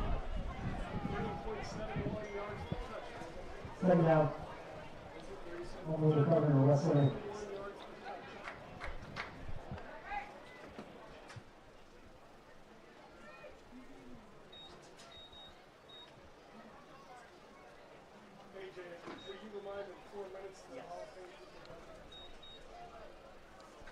Double sidecar for Dunleavy in the shotgun. Dropping straight back. Pump fakes, rolls to the left, fires this one. Hurst going to have it bounce off of his hand, but a flag is thrown from the backside.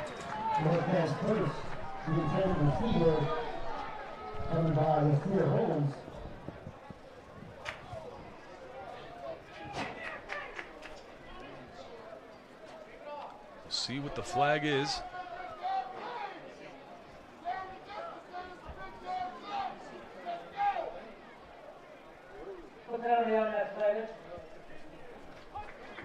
They wave off the flag, the second time they've done that today. So it stays 3rd down and 11 from the 1-yard line.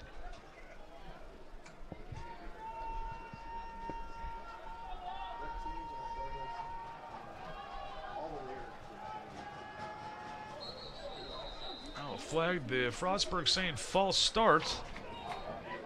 But it looks like the officials may call encroachment.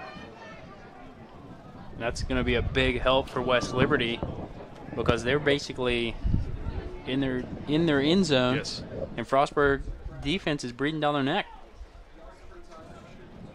Cedar Holmes. And they may call this on. We'll see.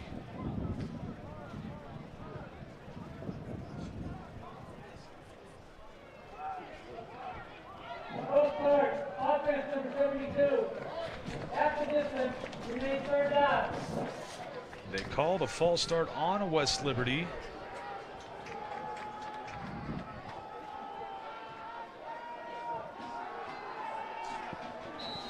Stay. There's really not much more room. They could half the distance to the goal. It's kind of. It's already on the goal line. I was thinking the exact same thing. Dunleavy under center again, hands this one off to Patterson, breaks the tackle with a stiff arm, gets to about the 7-yard line, and is brought down to give a little bit of breathing room for this punt. Boy, for a second, Patterson gave that stiff arm. I thought, here we go, this might be a 99-yard touchdown run.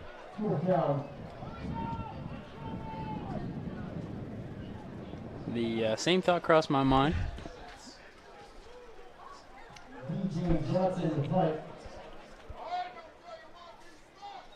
Namdi Hall back for the return for Frostburg State. Johnson with a boot that will hit it about the 44. Namdi Hall looking to make a move. Does. Breaks a tackle. Finally brought down, though, after he couldn't keep his footing. And Nolan Shemp on another tackle. This one just a shoestring tackle. But he's shown this season that he's really good at open field tackle, especially on special teams. He definitely plays a big role on the special teams side of the ball for the Toppers.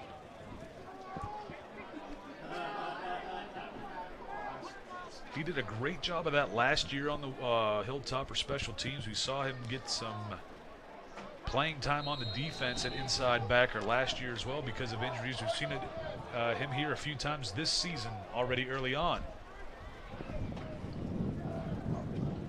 Fulton, play action. Gonna have to roll to his left. Fires this one out of bounds and incomplete. Smart move by the quarterback. It'll be 2nd down and 10.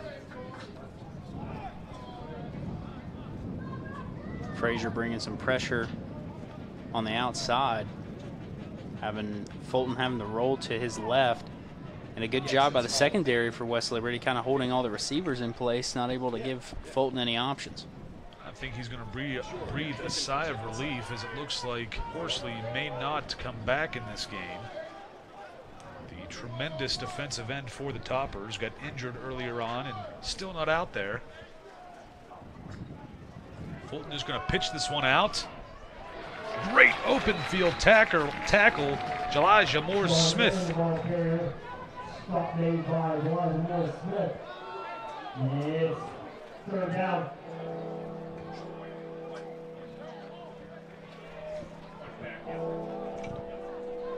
third down and 15.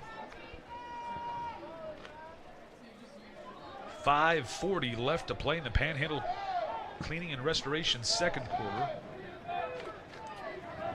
Trips tight bunch to the right side for Fulton.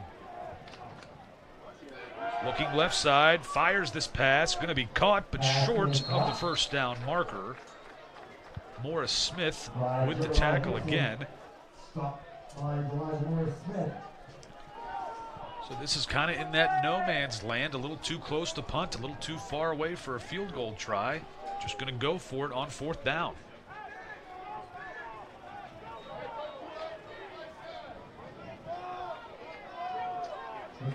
Fourth down.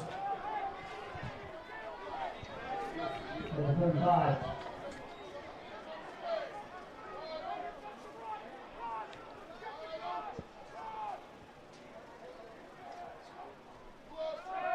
Fulton fires it. Pass is going to be caught on the slant. Still on the move to the 5. Into the end zone for the touchdown for Frostburg State.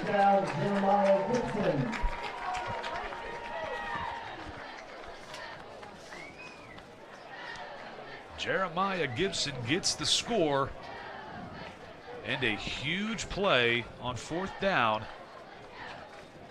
Gets Frostburg State up 42-20 with just under 5 minutes remaining in the second quarter.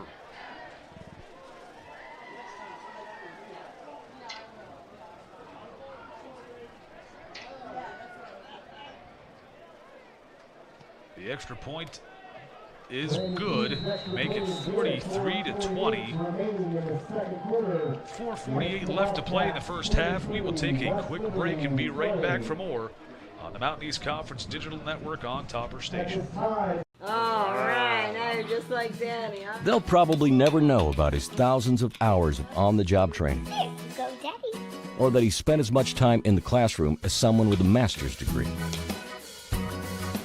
You and I know he's one of the experts when it comes to electricity, part of a team committed to doing the job right.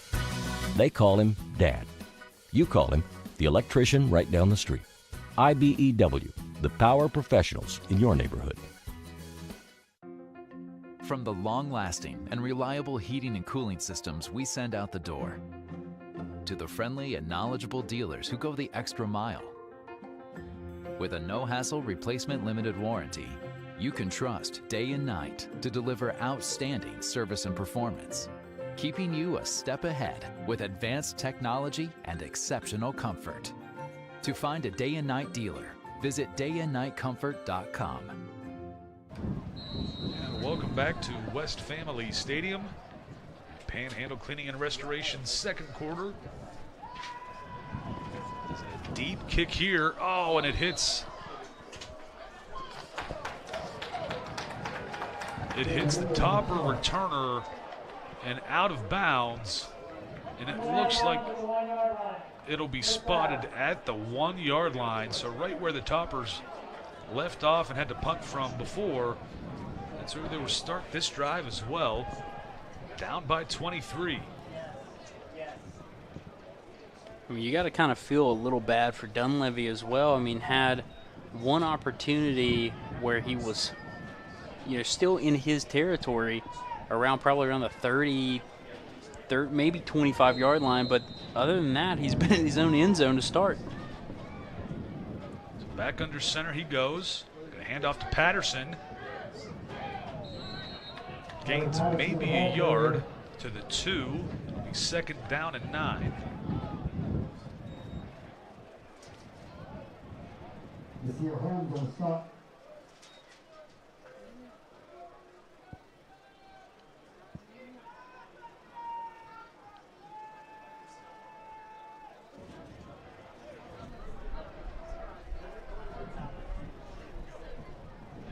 Dunleavy looking right side. Pass is going to be caught. Spins back around to the middle of the field, trying to get some more yardage. Gain of a few. We'll call it third down and about 5 with 4 minutes left in the half. Smart idea by Hodges Demery to just kind of catch that and turn back into the field of play instead of going straight out of bounds trying to extend some extra yards.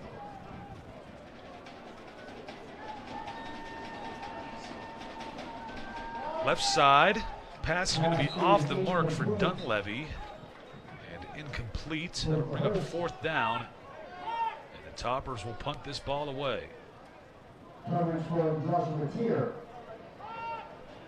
4th down.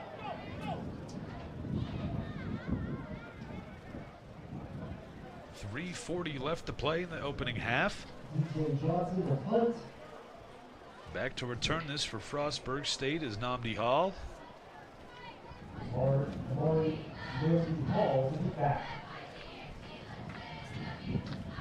Johnson gets a good kick on this one. Tips off the returner's hands, still loose! And the Toppers come up with it in Frostburg territory.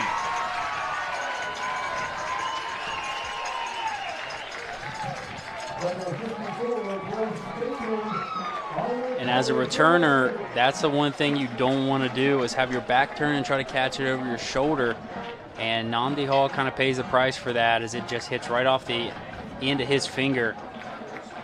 And the Toppers were able to recover. Bryce Bateman, the freshman long snapper from Wellsburg by way of Brook High School, another local product here in the Ohio Valley.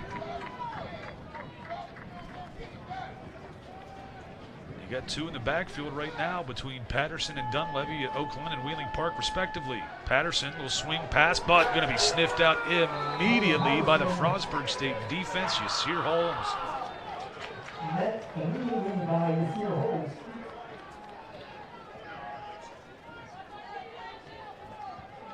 I think Holmes right there was just so tired of seeing Patterson run all over this defense that he just decided, all right, I'll take it in my own hands this time. Spot the ball at the opposite 48-yard line. 2nd down and forever. 3 minutes to play in the half. Dunleavy looks down the middle of the field, rolls to his left, trying to run. Gains a few yards. They'll spot him at the 50, slid to the opposite 49. So bring up 3rd down and about 15. We mentioned about how good this Frostburg defense is in the secondary, and they're basically conjoined at the hip with all these Hilltoppers receivers, not allowing a whole lot of opportunity for Dunleavy to get a pass off.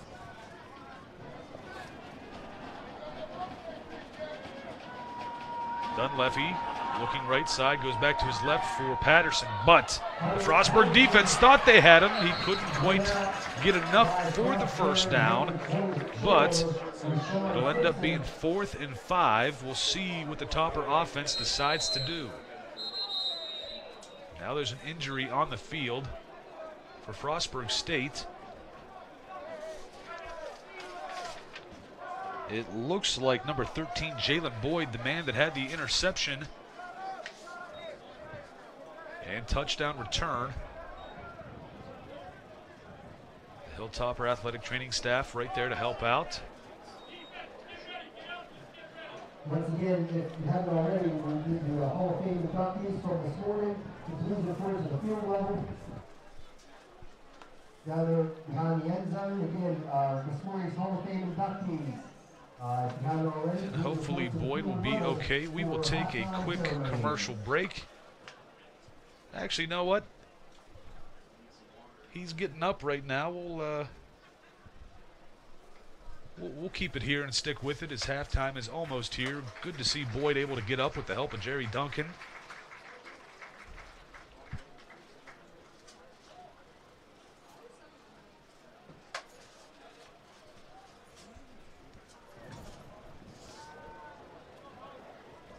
Boyd had an 80-yard touchdown interception return earlier in this game.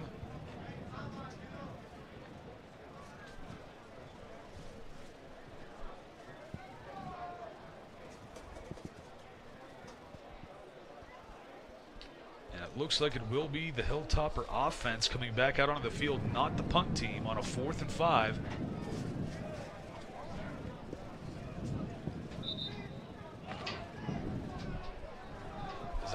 We're not just calling a game here, we're on Wasp Patrol too. We got the window open here in the press box and trying to make sure the Wasps don't get into our little booth here.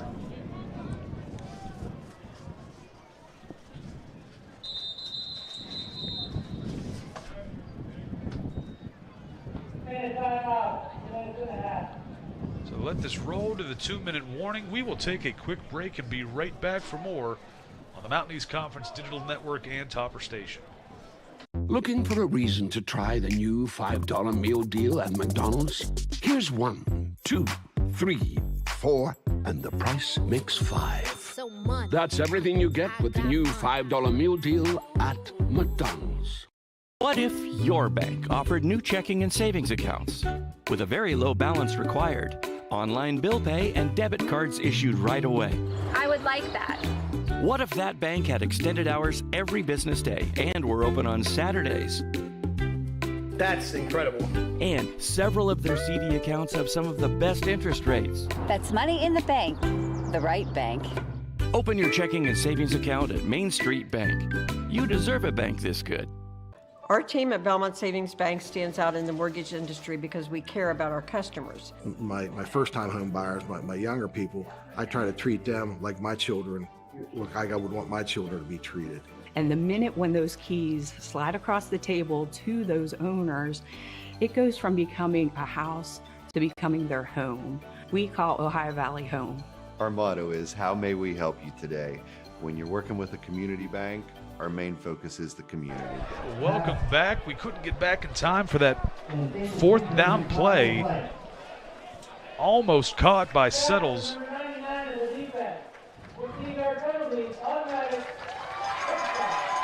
But a penalty on the Frostburg defense. Number 99, Austin Amati will give the Toppers the first down. I thought it was very close on that sideline for Settles getting a first down catch. But the Toppers will take it as the chains move and a first down for West Liberty. Dunleavy rolling right. Looking back to the middle of the field, there's a man, Hurst, with the catch. Going to be hit and tackled immediately, but not before a gain of 5 yards. Bring up 2nd and 5.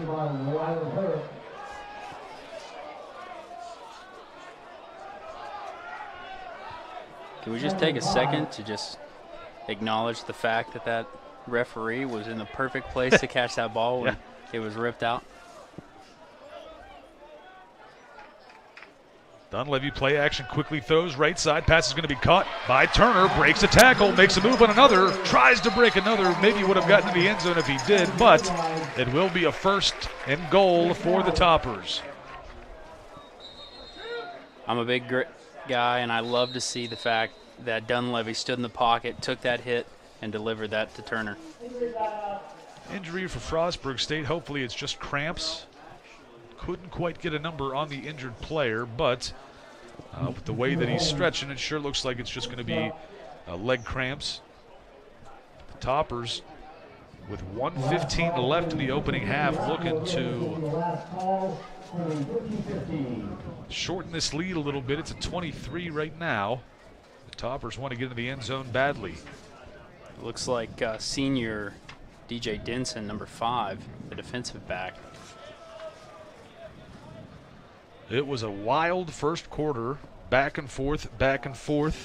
They went, and so far 63 points scored, and it's not even halftime yet.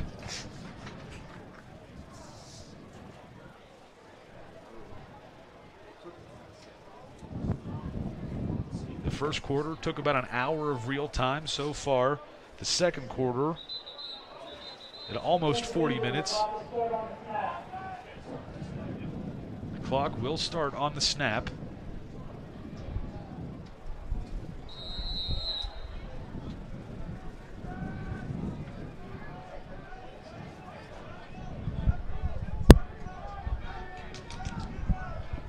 Dunleavy left side, throws it to the corner. Hurst was looking for a flag, and I think some of the crowd here at West Family Stadium was as well, but none thrown. It'll go to 2nd and goal from the 7-yard line.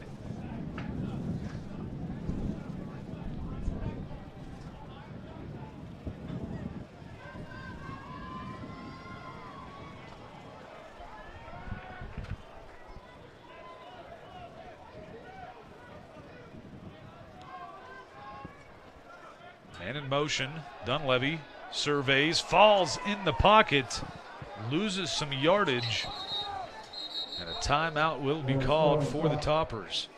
Timeout, West Liberty. 6 seconds.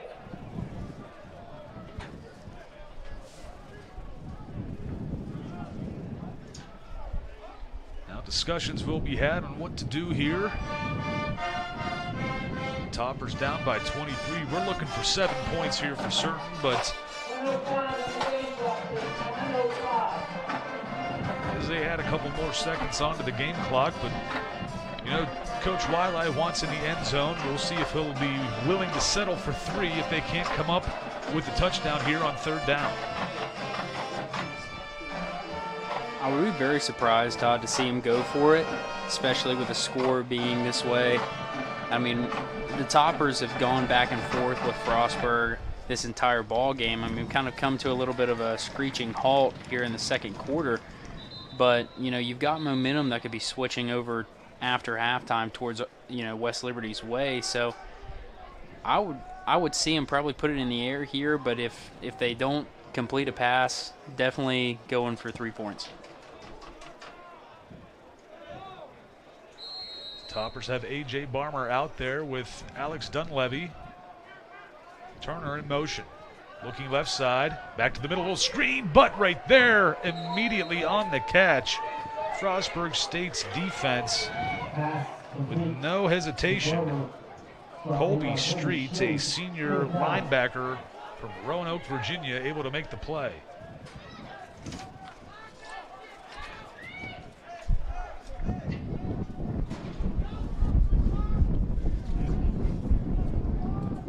Will attempt the field goal. Tyler Waddell, the junior kicker, on for West Liberty. Turner will be the holder.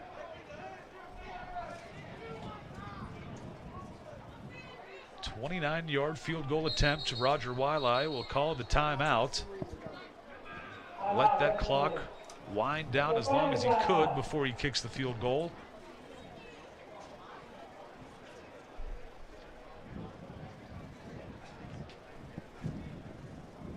Dell immediately goes to the kicking net. The Toppers will return here to West Stanley Stadium in 3 weeks, Saturday, October 5th, for a 1 o'clock kickoff. This has been a little bit of an unexpected first half from these two teams. We were talking, and what we expected to see West Liberty struggle a little bit, trying to get the offense going, knowing how many young players they got at the skill positions. And you know what? They answered back and forth early in this ball game. I think it probably shocked Frostburg State as well, but Frostburg has since gotten the upper hand. 23-point lead for them, 43-20, just about halftime here at West Family Stadium. It's Hall of Fame Day.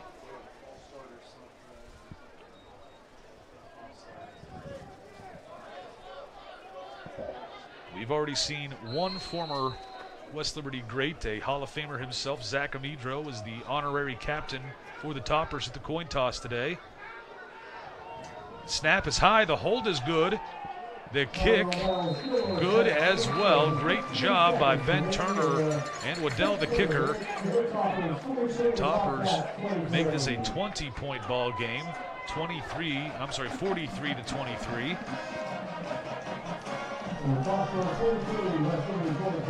Just 15 seconds remaining in the first half.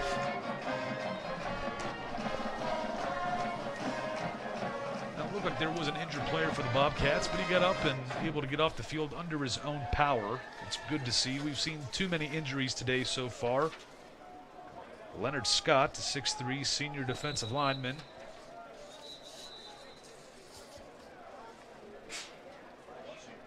And at halftime today, we will have the Hall of Fame festivities.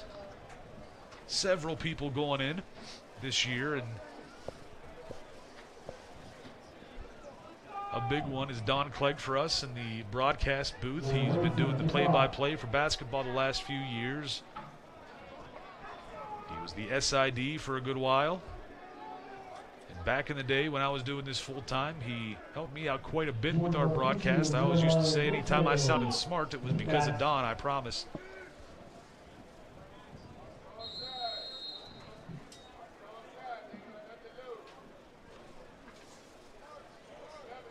Morgan Williamson on for the kickoff. Again, we've seen these short little squib kicks, line drives, things like that to hinder a return for Frostburg State. Gets a bounce, and a returner will pick this one up. The Toppers trying to get a tackle, can't quite get one yet. Morgan Williamson, the kicker, will end up with the tackle for the special teams. I thought for a second that Marcucci might have broken that one and taken that to the house just in half. So 7 seconds left. We'll see what Frostburg intends to do. Will they just kneel it down and take it to halftime?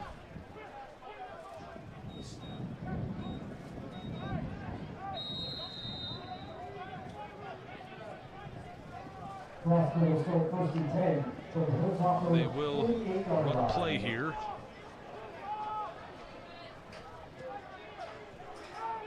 Miles Fulton with Owen Doyle in the backfield.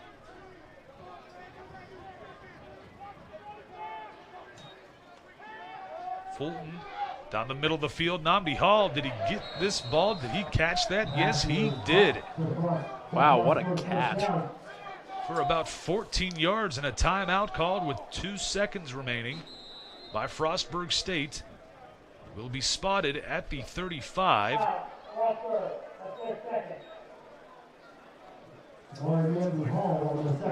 And I don't believe I see a kicker in that huddle. I think the offense will stay on the field.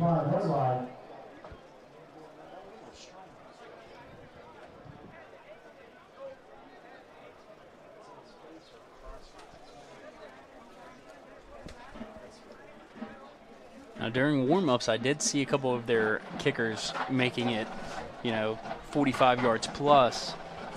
But I think they just want to, go ahead and have extra added onto the scoreboard going into halftime just to kind of give them a little extra bit of cushion in case the Hilltoppers, find something to spark the ignition and get them going.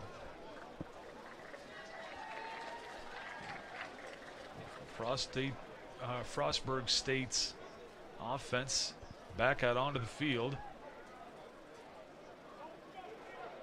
As we see the Toppers kind of go picket fence with 3 defenders at the 20-yard line.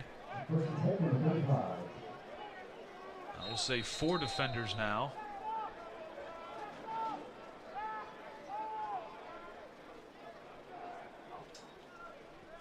Fulton will step up. He's going to fire this one down the seam. Almost caught and incomplete. And that will be the end of the first half.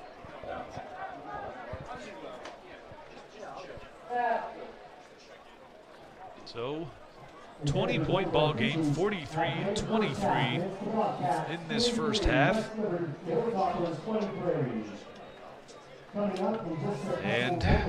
And what can we say? The Frostburg State's offense looks tremendous. They've had some big plays on defense as well. An 80-yard return off an interception for a touchdown. The Toppers were able to answer quite a few times, and their offense looked like it was picking up in that first half better than they had in the first 2 games. It really did. Lagarde seemed to be moving the ball better than he did against Limestone. Hunter Patterson, he started the first quarter off hot. 3 touchdowns. Good way to get him going. It kind of slowed down offensively for West Liberty. The defense ended up stepping up in the second quarter, and that's exactly what this team needed, is for a couple big stops against Frostburg State, because their offense, like you said, just seemed to be doing everything right. Well, when we get close to the end of halftime here, we'll get you some stats and things like that, but it's time for the day and night halftime show. And right now, we'll have some of the Hall of Fame inductees for 2024 at West Liberty University. And now at this time, please direct your attention to the 50-yard line. As you see them out on the 50. And Michael Frazier from track and cross country, as I said a little bit ago. Don Clegg, the former SID and sports writer here in Wheeling. Let's meet the inductees. First up, Don Clegg. Don Don spent years, more than 4 decades, promoting West Lib athletics, initially as a longtime reporter and editor with Ogden newspaper chain before working for many years as the Hilltopper Sports Information Department. During his time on the Hilltop, Don successfully promoted multiple student athletes for NCAA Division II All-America, Academic All-American, All-Region, All-Conference honors while serving as a primary media contact for all West Liberty sports, in addition to generating editorial content for the university, athletic website, publications, and social media.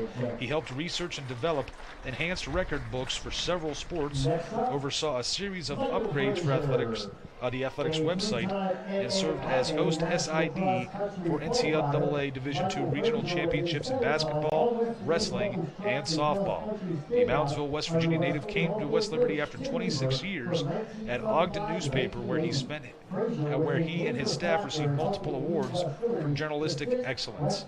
An honors graduate of West Virginia University School of Journalism, and past president of the West Virginia Sports Writers Association. Clegg was inducted to the OVAC Hall of Fame in 2019, and he is a member of the OVAC Hall of Fame Committee and the West Liberty Hall of Fame Committee.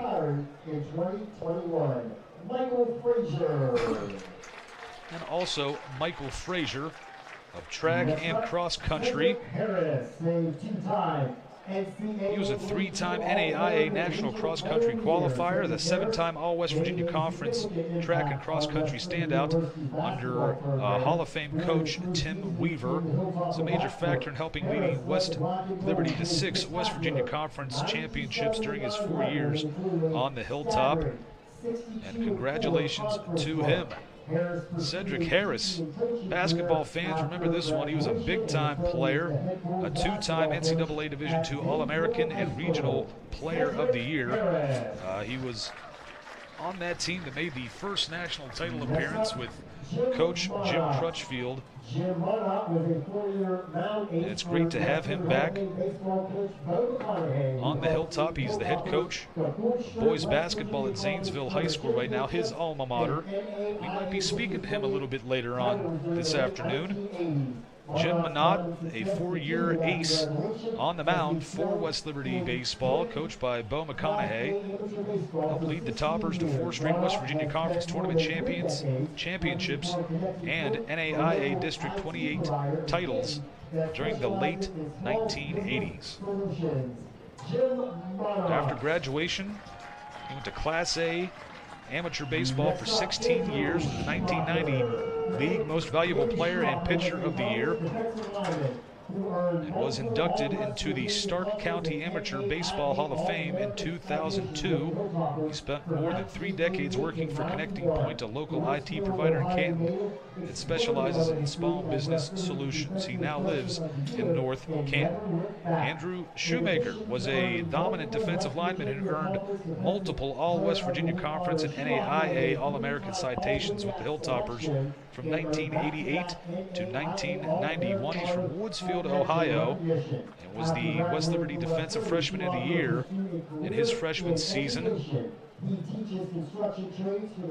Schumacher was a 3-time All-WVIAC selection and back-to-back NAIA All-American honors, honorable mention recognition.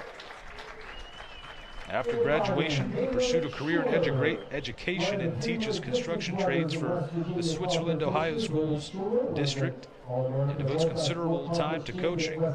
Welcome back and congratulations to making it to the West Liberty Hall of Fame. David Schuler, track, cross country, and swimming. He was one of the premier distance runners in West Virginia Conference history. He was an All-American and a multi-sport conference champion at West Liberty during the early 60s.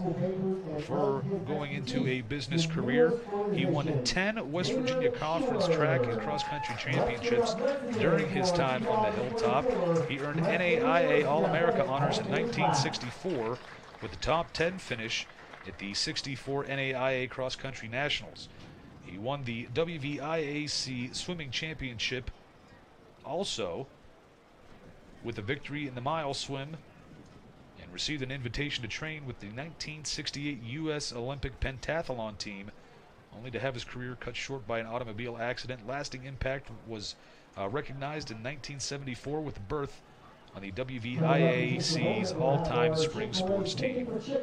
He was a research analyst at West Virginia University. After furthering his education with an MBA and PhD, he moved on to management roles at Tata Steel in North America and traveled internationally to present technical papers and lend his expertise to numerous organizations. A native of Weirton, West Virginia, Schuler was recently inducted into the Weirton City Hall of Fame. So congratulations to all of them. A great day on the hilltop for all the Hall of Fame inductees. And now it's also time for the Kickin' for Chicken halftime. Have to make a kick from the 5, 10, and 15 yard to get chicken for a month. So we'll try to see if he gets this, and we'll keep you updated as if he can get it going. We will take a break and come right back for more on the Mountain East Conference Digital Network and Topper Station. Disasters happen. Pick the team that takes care of them all. Powered by offices in Wheeling, Morgantown, and Pittsburgh, Panhandle Cleaning and Restoration is ready to handle any size emergency at a moment's notice. We have the right people, knowledge, and equipment to respond 24 hours a day. I'm Roger Wiley. When disaster strikes your home or business, tell your insurance provider you prefer the restoration company the Hilltoppers call, Panhandle Cleaning and Restoration. For over 4 decades, the health plan is called West Virginia Home. It all started with a vision to serve our community with pride and integrity. We've grown alongside West Virginia, becoming part of its fabric. We've been here through thick and thin, supporting local families and businesses. Because at the health plan, we don't just work here, we live here. Proudly serving West Virginia since 1979. Your trusted partner in the community, the health plan. Here for you.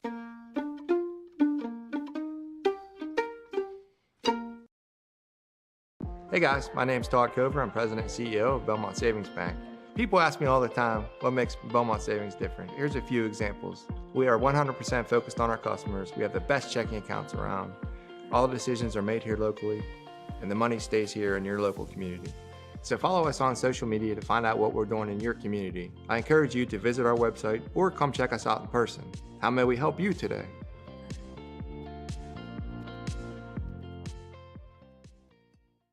Grab a meal at the Dirty Dog Tavern.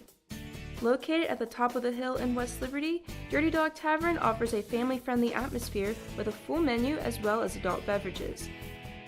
Catch the game during weekday happy hours, play games like darts or pool, or enjoy the deck with your family and friends. Open Monday through Saturday at 4 p.m. and Sunday from noon to 8. Come to the Dirty Dog Tavern in the town of West Liberty.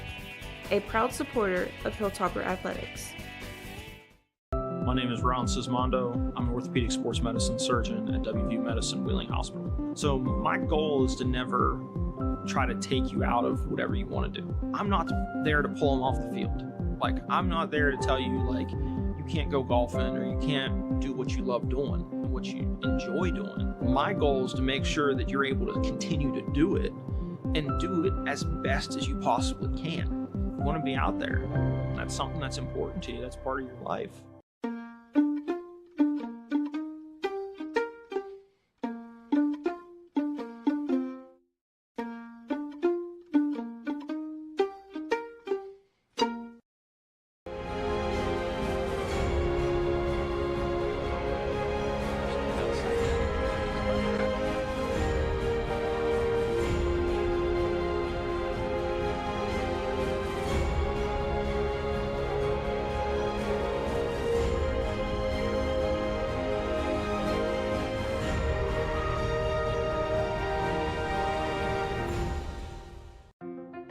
From the long-lasting and reliable heating and cooling systems we send out the door, to the friendly and knowledgeable dealers who go the extra mile. With a no-hassle replacement limited warranty, you can trust day and night to deliver outstanding service and performance, keeping you a step ahead with advanced technology and exceptional comfort. To find a day and night dealer, visit dayandnightcomfort.com. And welcome back to halftime here at West Family Stadium. It's Hall of Fame Day, and boy, did we get a good one in the booth for us this afternoon. Hall of Fame inductee from basketball, Cedric Harris. Thank you so much for coming to the booth and giving us a little talk. Yeah, I appreciate you having me. Well, you had a stellar career here at West Liberty. In my estimation, once it got to the point where the team was consistently getting to the postseason, you were that first top-tier guy that West Liberty had. There's been a bunch since, but you were that first one that people could aspire to be like. What does it feel like to be back on the hilltop? I tell you, I was giving my speech today, and I said coming up the hill, and I usually come up the hill for camps with my basketball team. It's like home. You know, there's nothing like this place. They embrace me for who I am. And, you know, it feels really good. Well, it's kind of come full circle now. You're a coach. You're no longer a player, now a coach at Zanesville High School, your old alma mater. How does that feel knowing you get to take over the reins of a place that kind of helped you become who you are? Yeah, that place has shaped me. You know, we have great tradition. And to be able to give back to what I had instilled in me is everything. You know, and my kids get to see it, so that means everything. But to be in a position I'm in right now, I'm very grateful, humbled, and excited. Well, you saw the first half here, 43-23, 66 points scored in this first half. I can't help but think that it reminded me of the first 20 minutes of a West Liberty basketball game, the back and forth that we saw in this one. Yeah, I mean, going back and forth, I said, man, they're going to put up 100. Well, that again, the hitting the century mark would be classic for West Liberty if that happens in this game. Well, again, we'll go back to the past a little bit. You got to play in a national title game with the Hilltoppers about a decade ago or so. It's something not a lot of guys up here can say, not a lot of athletes can say here at West Liberty, maybe some wrestlers here and there. But for the basketball team, it's happened again quite recently. What was it like the most recent time the Toppers went just a couple years ago to the first time that you went? I'll tell you, a lot of it's just experience, you know, and getting put on the scene. You know, the Corey Pelley's before me who was able to make it to those stages, and, you know, they kind of set the tempo. You know, they paved the way, and for me to have that opportunity to play in a national championship game was great. And then just seeing the Hilltoppers getting back to that point, man, and then obviously just watching them play against Jim Crutchfield. You know, we took our family down there, so that was incredible. You know, and now we've got some crazy things going on. You've got the head coach that used to be the assistant coach for you, and Ben Howlett, and he was one of the first big top dogs of a basketball player here on campus in his early days. Now he's the head coach. You had Mike Lamberti, a teammate of yours, now a head coach, was the assistant coach at West Liberty, now a head coach down south in the Carolinas. You're a head coach as well. You've got some other West Liberty. It just seems like this whole basketball explosion has happened here at the Hilltop. How do you see that going moving forward? I tell you look at Jim Crutchfield, who, you know, was my coach, and then, you know, Hallett was his assistant, and then having Jordan Fee playing with him, and then having Mike Lamberti. So Jordan Fee, I was in his wedding. Mike Lamberti, he's one of my best friends. And to see them all come together, and, you know, what Jim Crutchfield has done, you know, and giving people the platform and being themselves and the knowledge, it's incredible, and they're succeeding. What kind of things did you learn from West Liberty that you now take into coaching high school at Zanesville? Family. You know, I said it in my speech. You show me your family and I'll show you your future. And I'm not saying just family as far as blood. I'm saying family as far as your brothers who will be there for you, sacrifice for you, be that support system that you need. So family. Well, Cedric, thank you so much for coming and talking to us in the booth here at halftime and taking time out of your day. I know you're with your family and your kids up here. I don't want to take too much more from you, but again, thank you very much for being here.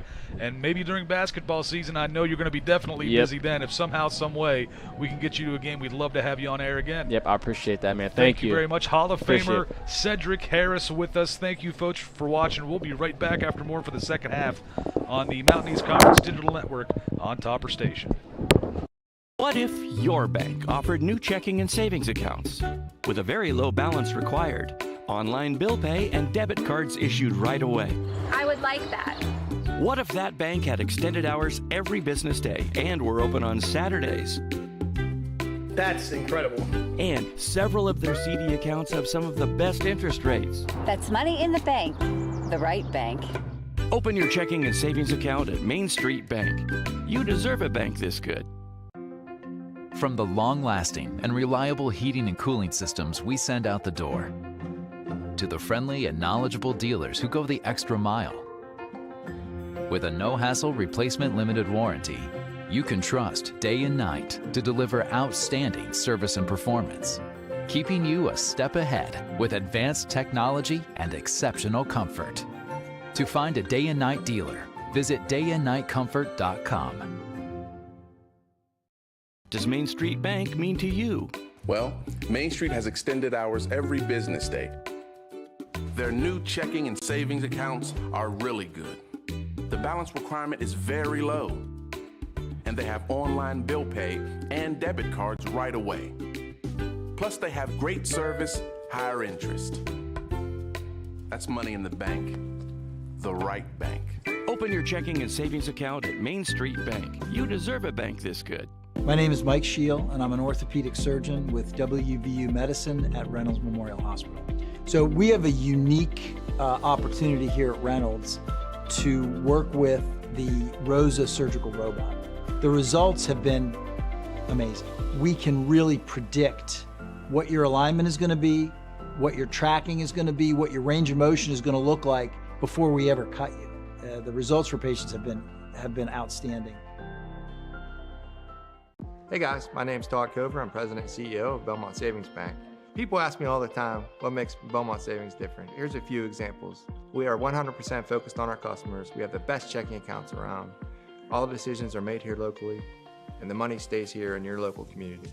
So follow us on social media to find out what we're doing in your community. I encourage you to visit our website or come check us out in person. How may we help you today?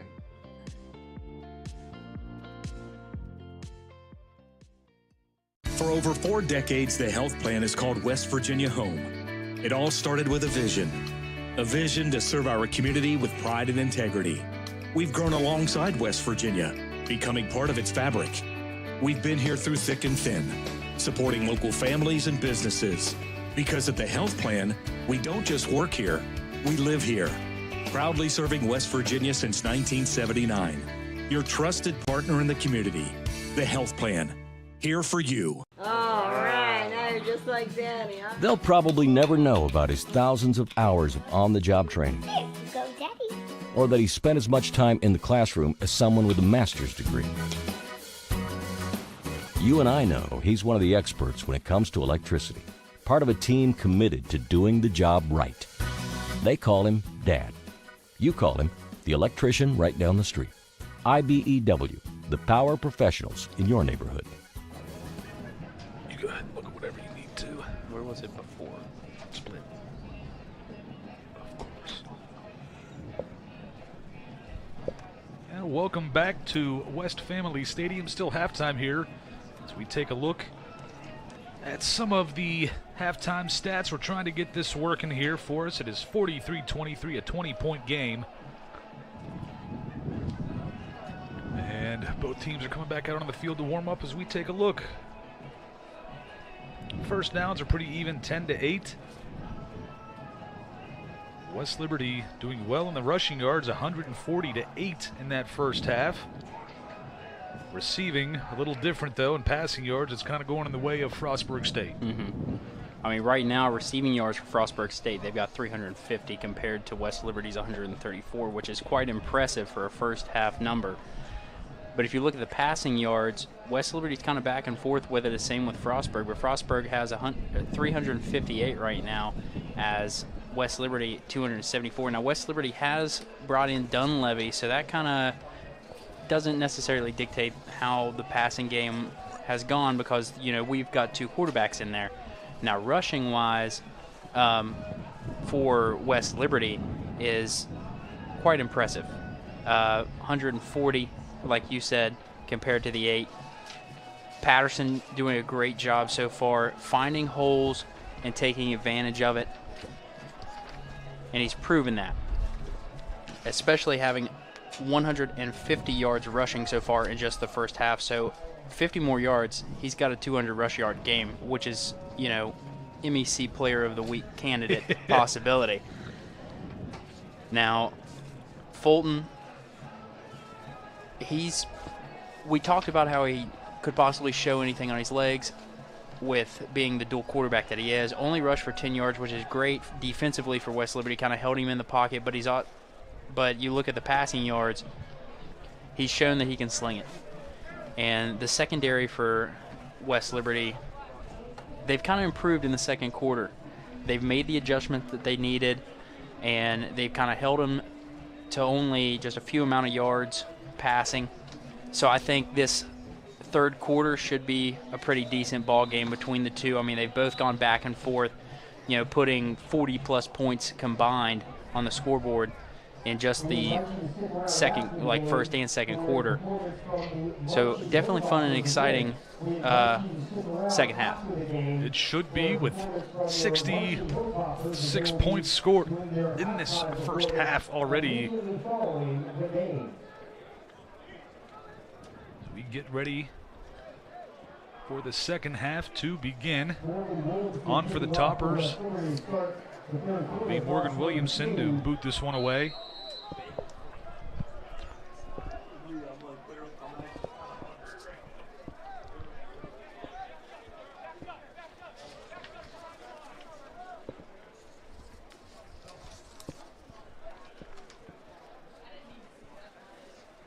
Williamson, line drive kick will bounce at the feet of the returner. West Liberty's got to get there quickly. Picked up at about the 3-yard line and brought down at about the 10.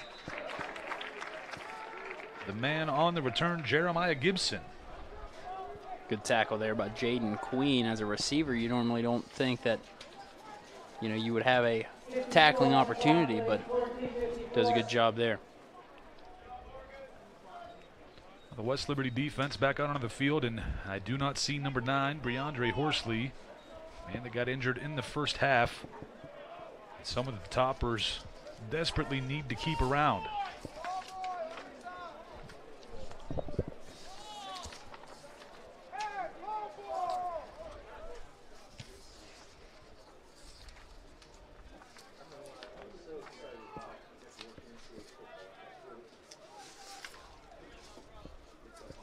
This third quarter will be sponsored by the Highlands Chick-fil-A.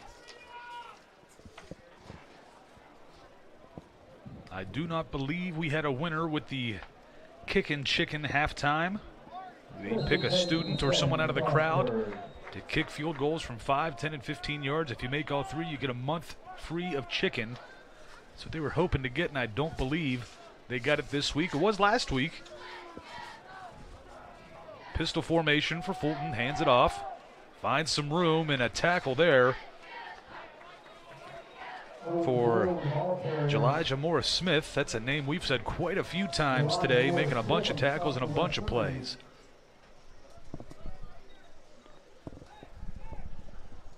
And near the tunnel there for West Liberty, it looks like Breandre Horsley is coming out. He's out of shoulder pads, out of uniform. He still has the pads on the lower half, but crossing the field on crutches. Looks to be maybe an ankle incident, so hopefully he can have a fast recovery. A good hole opens up the middle for Frostburg State. Owen Doyle on a good carry there and a first down.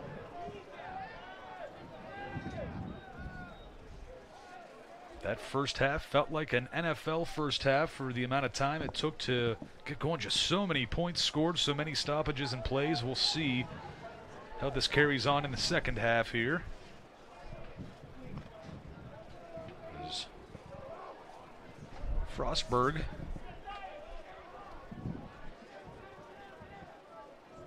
was able to get some rushing yards. They might have picked up more rushing yards in that play than they had the whole first half, or close to it. It looks like there was a bobbled snap there, or a missed snap, and kind of looked like when Namdi Hall went into motion, the center snapped the ball and it just kind of skipped off the back part of his leg, and Fulton just had to hop on it before the defensive line of West Liberty could. Very lucky that didn't end up worse. Ball back to the 25, second and 13.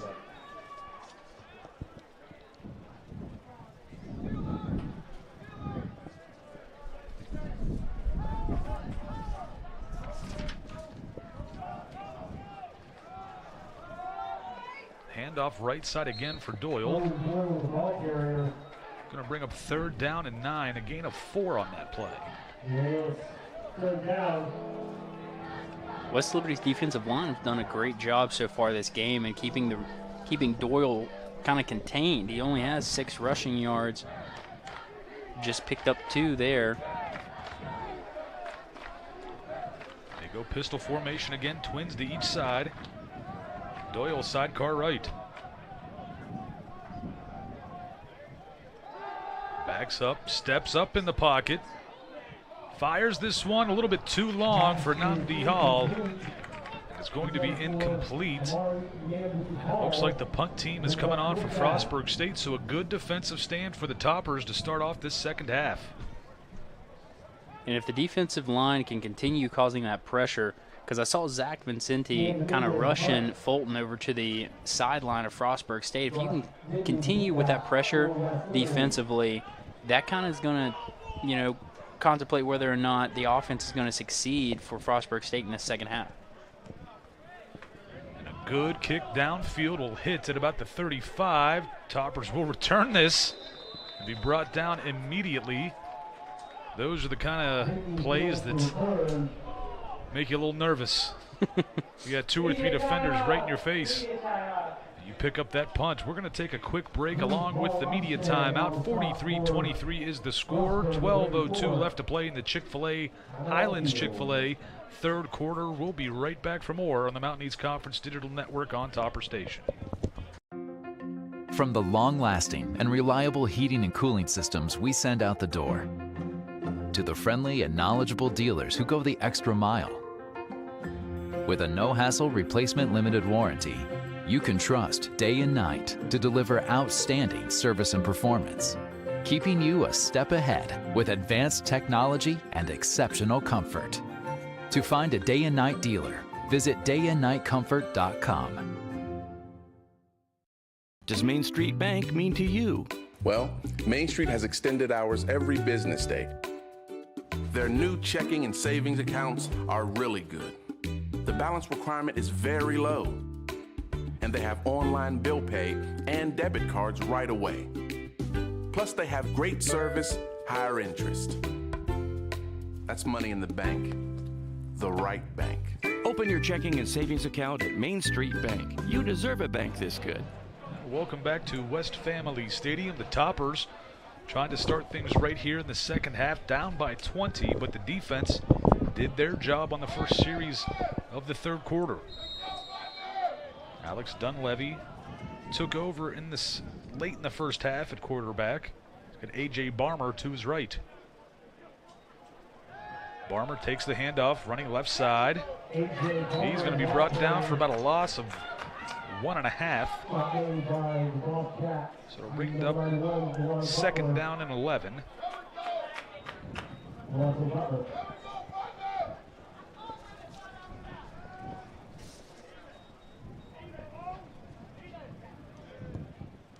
Loss of 1, 2nd and 11. So 2nd and 11. Barmer goes in motion. Watch the wheel route here, just across the middle. He's going to be hit immediately back at the original line of scrimmage, so a gain of 1.5. That'll bring up 3rd and 10 for the Topper offense.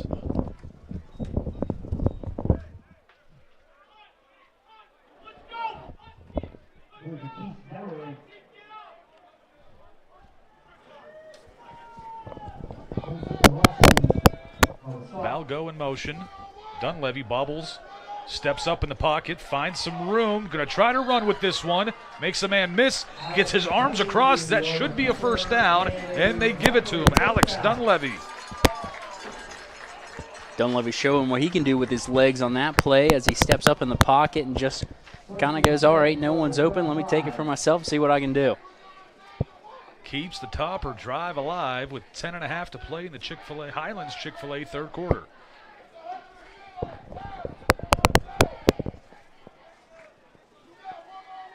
Dunleavy, a little mishap there on the handoff, not on the same page, going to be a loss of 1.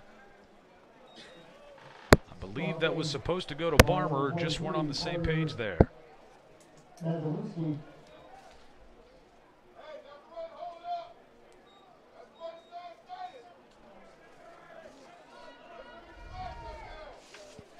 Now into the game for the Toppers. In the backfield, Tylen McGee, number 7. A 5'10 freshman from Clearwater, Virginia. McGee gets the handoff. He's going to be stopped for a loss of 1. Didn't really have any sort of chance there with Holmes just in the backfield before he had a chance to even grab the handoff from Dunleavy. A.J. Barmer back into the ball game.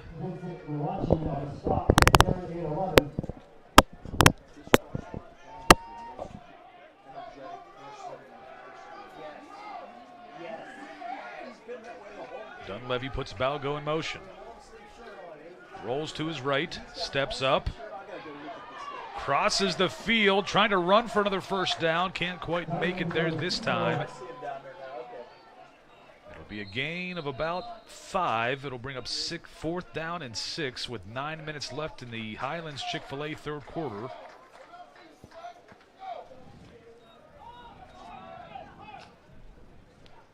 Now is there an injured man for Frostburg? Looked like Holmes was down kind of limping when he got up, but it looks like he's able to walk it off. DJ Johnson back out there to boot this one away on the Toppers punt. Nnamdi Hall back to return it for Frostburg State.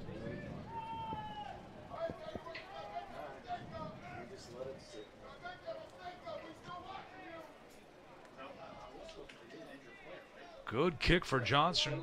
Fair caught. They're going to spot him at the 27. No flags on the play. We've seen quite a bit of those on the special teams so far tonight, or this afternoon, I should say. Topper defense back out there. On the field again, please stick around after the game for a post-game performance on the field of the Marching Haytoppers. Fulton back out onto the field. He's got Sean Aaron with him, number 1. Hands it off to him up the middle, finds some room. Man on the tackle was Marcellus for the Topper defensive line. Sean Aaron, the ball carrier. The line Marcellus on the stop.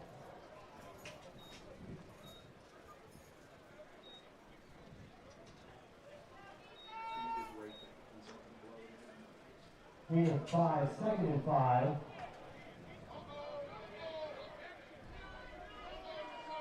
We saw Frostburg in the first half throw a lot of deep balls. Man goes in motion. Topper's able to get back on side before they throw the flag. Hand off to Aaron. He's going to get close to a first down, but going to be just about a yard short. It'll be 3rd down and 1. Mason Gates, exactly City on the stop. It's 3rd down.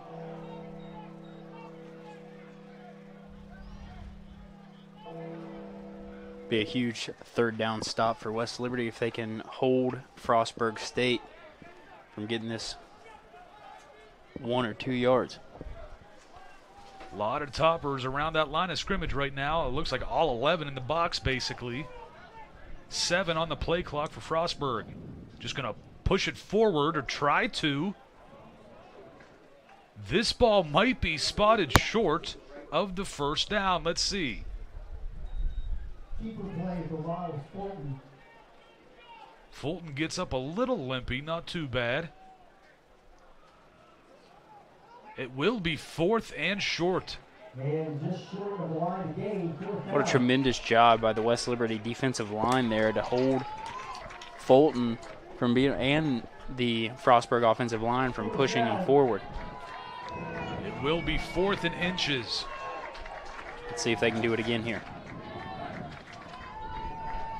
9 on the play clock.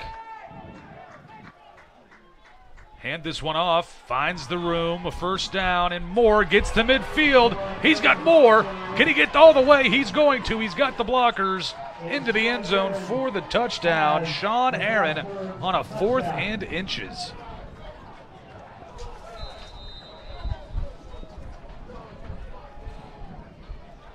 Todd, I grew up extremely old school. I mean, learned it from coaches upon coaches, and I'm probably going to preach this all season long. But you have to wrap up when you tackle. You can't just body tackle, especially at the Division II level. And you saw Tyshawn Campbell just kind of throw his body thinking he was able to knock him down, but that's a big back. You know, he's a strong runner and able to just kind of prove why you need to wrap up. And Andrew King, a 6'3" freshman defensive back by way of Auburn, for the Hilltoppers, injured and getting some help off the field by athletic trainer Jerry Duncan. On for the extra point be Brandon Keene for Frostburg State.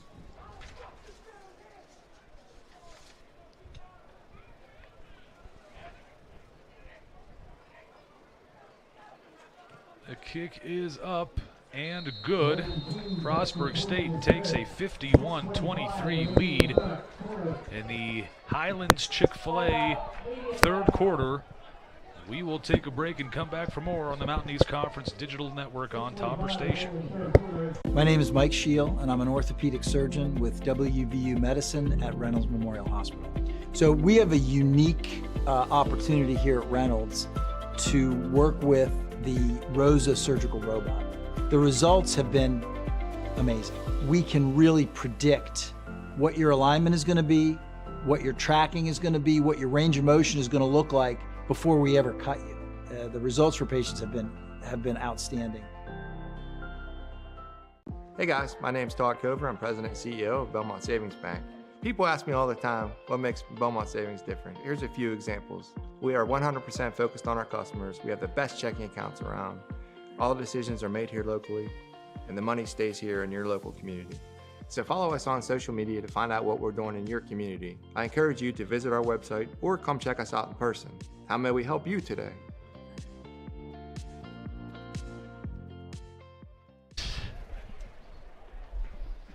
And welcome back to West Family Stadium. The Toppers down 50-23. 6:25 remaining in the Highlands Chick-fil-A third quarter. Back deep to return this one for the Toppers. Will be Jamichael Ratliff. And number 80, Josh Vine.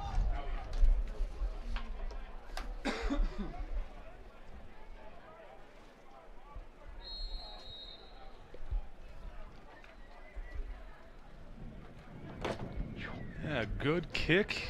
Will be caught at the off Ratliff's fingers and out of bounds. So fortunate for the Hilltoppers. That one was not picked up by the Bobcats.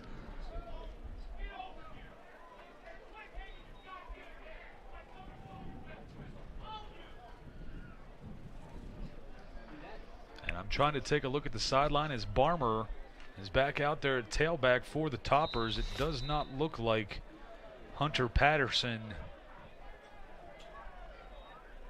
as I'm taking a look. And it looks to be a Frostburg State player down on the sideline. Yes. I'm thinking that's number 9, Anthony Smith. Saturday, October 5th, we play host to the California University Mountain Lions at 1 o'clock.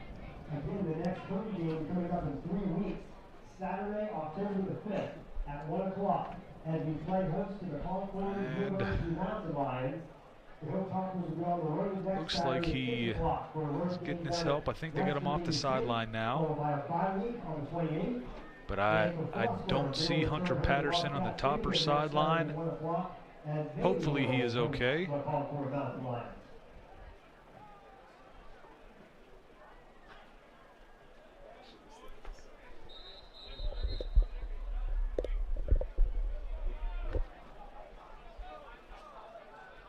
Got somewhere to be, Rhonda?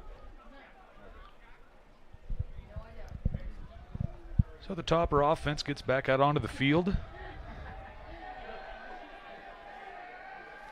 That's what they are. So we see also Tylen McGee out there with Barmer. McGee goes in motion. Barmer gets the handoff up the middle. A hard run. Up about 2nd down and 5.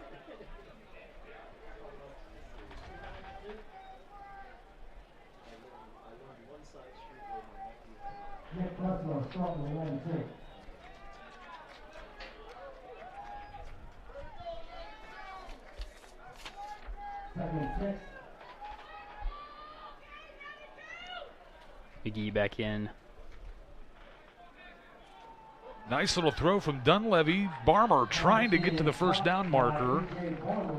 He's going to be about a yard short.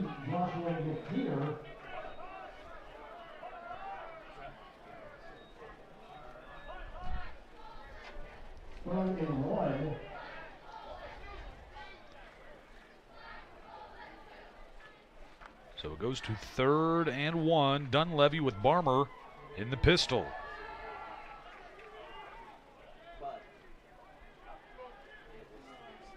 Barmer gets the 1st down and a little bit more. Inching his way to the 40, but they'll stop him at about the 39-yard line. One thing that I like the most about Barmer is he just keeps those legs churning.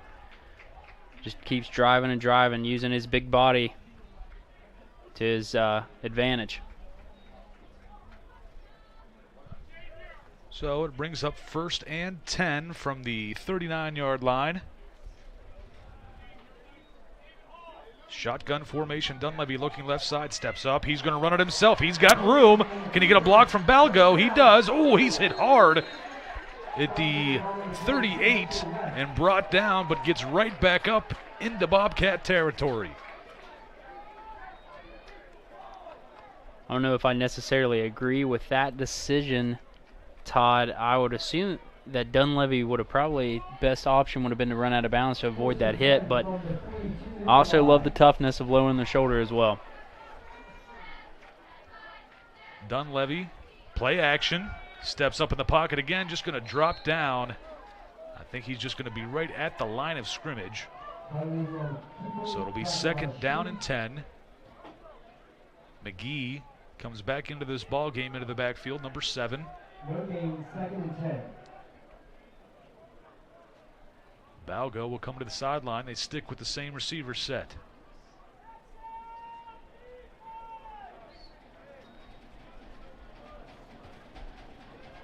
This 3rd quarter going pretty quickly. Down to 3:30 left in the Chick-fil-A, Highlands Chick-fil-A 3rd quarter. Barmer up the middle. Gets through a couple of tackles before finally being brought down. It'll bring up 3rd down and 5.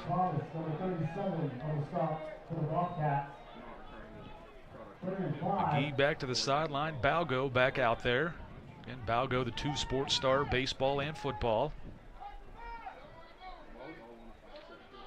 Dunleavy to Barmer up the middle. Gain of maybe 1. It'll bring up 4th and 4. In a game when you're down by 27. Probably going to go for this one. 5 p.m. closer against nationally ranked Lynn. Up next for the topper hitters.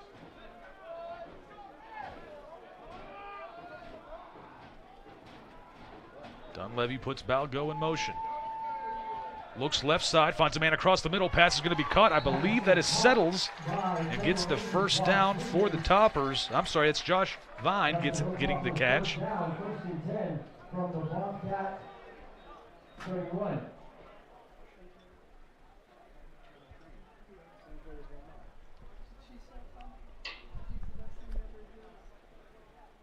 Just about 2 minutes remaining in the Highlands Chick-fil-A 3rd quarter.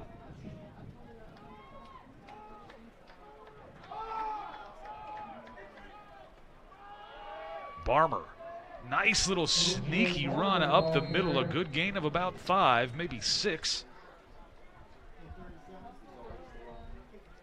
That'll be 2nd down and 5 for the Toppers. And Kurt Thomas on the stop. 2nd down.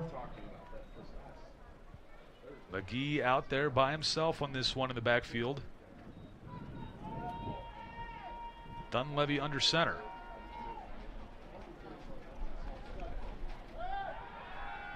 pass for Dunleavy. He's going to try to run with this one, but he's going to be brought down just behind the line of scrimmage, a loss of about 1. It'll bring up 3rd and 4. Third down.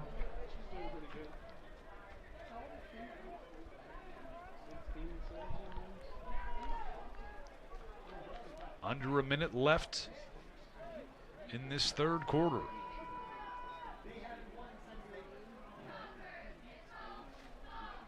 Dunleavy left side, pass is thrown, bobbled.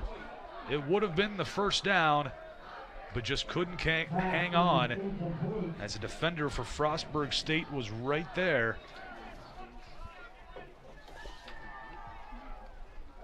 It looked like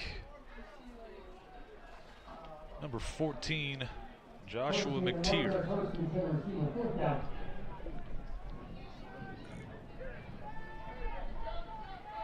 Dunleavy in the shotgun, left side. Barmer that was McGee, but just out of his reach and incomplete on 4th down. Frostburg State will take over 1st and 10 with 42 seconds remaining in the Highlands Chick-fil-A 3rd quarter.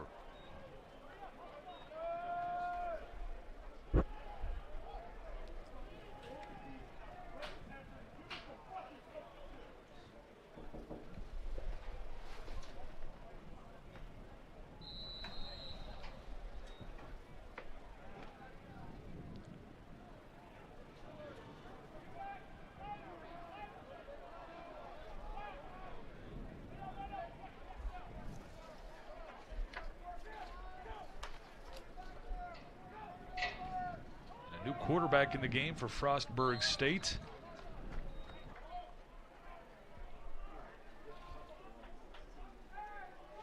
It will be Jordan Brooks, a 6'3" sophomore. Again, Frostburg a 27-point lead with just 20 seconds remaining in the Highlands Chick-fil-A 3rd quarter. And it looks like they'll let this clock roll down and let that be the final play of the 3rd, I believe. And they will. We will take a quick break and come back for more on the Mountain East Conference Digital Network on Topper Station. For over 4 decades, the health plan is called West Virginia Home. It all started with a vision to serve our community with pride and integrity. We've grown alongside West Virginia, becoming part of its fabric. We've been here through thick and thin, supporting local families and businesses. Because at the health plan, we don't just work here, we live here. Proudly serving West Virginia since 1979. Your trusted partner in the community, the health plan. Here for you. All right, now you're just like Danny, huh? They'll probably never know about his thousands of hours of on-the-job training. Here, go Daddy. Or that he spent as much time in the classroom as someone with a master's degree. You and I know he's one of the experts when it comes to electricity. Part of a team committed to doing the job right. They call him Dad. You call him the electrician right down the street. IBEW, the power professionals in your neighborhood. Welcome back to West Family Stadium. We've got our student sideline reporter ready to give us some information. Caden Bednarik, what do you got? The Toppers hit the road next weekend when they travel to West Virginia State, and then we'll see them back home on October 5th when they host Concord. And speaking of home games, we'll see the Toppers again at home on Saturday, October 19th for homecoming. We're excited to welcome back all of our alumni and fans for this special event. It's a perfect opportunity to reconnect with old friends, share memories, and show your support for the Hilltoppers. Don't miss out on this chance to celebrate and cheer together. For Topper Station and the Mountain East Conference Digital Network, I'm Caden Bednarik. Thank you for that info, Caden. Be sure to show up for homecoming. It's always a great time up here on the hilltop. That second down play and incompletion for Frostburg State. It brings up 3rd down and 11 for Jordan Brooks, number 15, the new quarterback in there, taking the place of Miles Fulton. As Frostburg has a 27-point lead here in the 4th. Deep down the seam, incomplete at the numbers, intended for Namdi Hall. And on 4th and 11, it looks like Frostburg State will punt.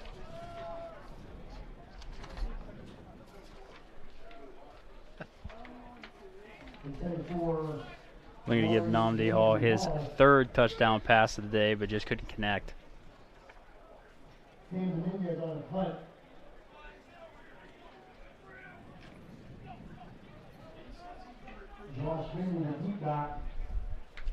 now the Toppers will try to get back into this ball game.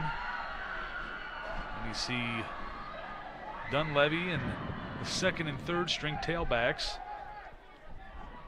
This return will be stopped up short. No gain. And it will be a media timeout. We will take a quick break with them. 50-23, 14:42 left to go in the WVU Medicine fourth quarter here on Topper Station. From humble beginnings in 1837, West Liberty University has been home to thousands of students. Whether you're a recent high school graduate or looking to complete a college degree later in life, starting your educational career at West Liberty University will be the catalyst for your future. This is a place where you will discover who you are and where you belong, surrounded by lifelong friends and a supportive faculty and staff. Start your journey home at westliberty.edu.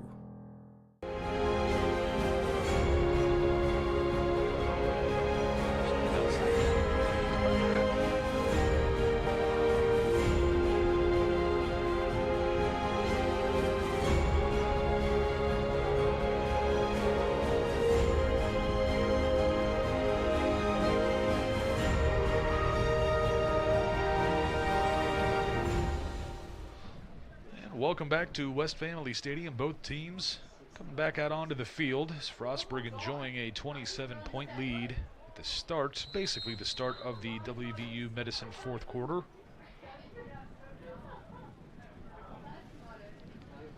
It's Alex Dunleavy, A.J. Barmer in the backfield.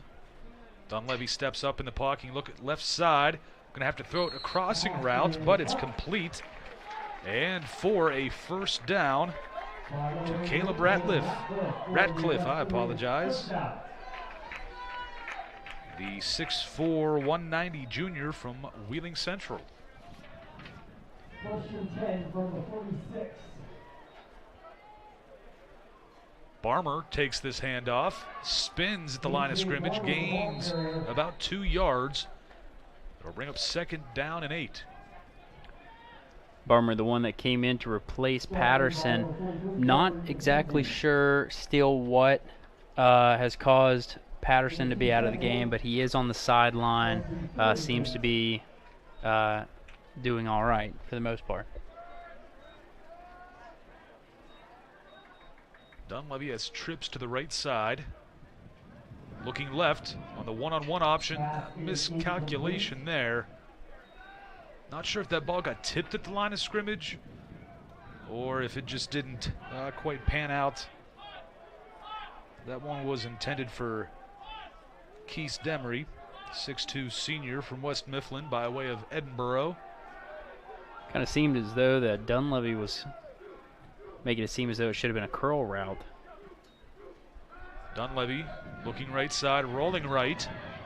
Gonna have to fire this one. He does, a little bit too long as he got hit. That'll bring up a fourth down and 8. And the punt team will come on for the Hilltoppers. This Frostburg State defensive line has definitely kicked into a new gear in this second half because almost every single play Dunleavy is having to scramble or move out of the pocket. He's not able to just sit there and have enough time to just breathe. And it's causing a lot of disruption in the offense for West Liberty. Johnson will kick this one to Namdi Hall.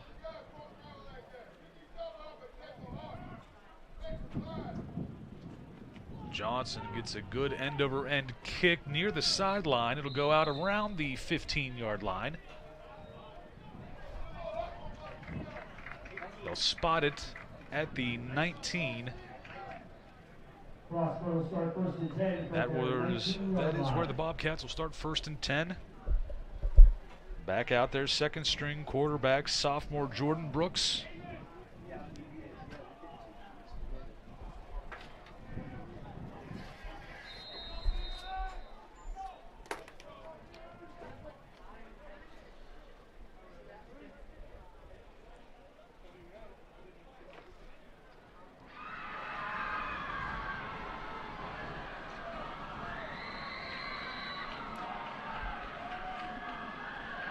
Toppers showing a bit of a blitz. As Brooks is trying to run this himself. Gonna lose maybe a yard and a half, just a yard. That'll bring up 2nd down and 11. Good job by Mason Gates to kind of shut down that outside run, cause Brooks to bounce inside. And it was kind of really nowhere for him to go as Frazier was right in his face. So 2nd and long for Brooks and company in the pistol formation.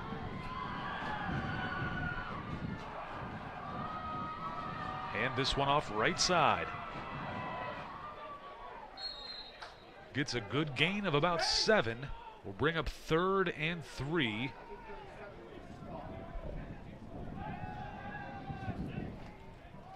Man on the carry, Andre Smith, a redshirt sophomore from Bryan's Road, Maryland.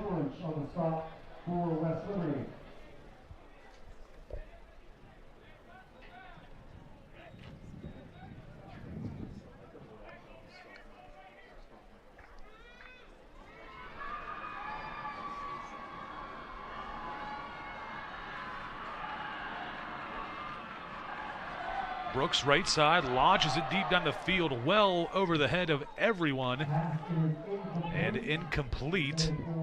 That will bring up 4th down and 3, and Frostburg State will punt this ball away. What if you're... Fourth down. Mason Gates on 26. On coverage for West Liberty.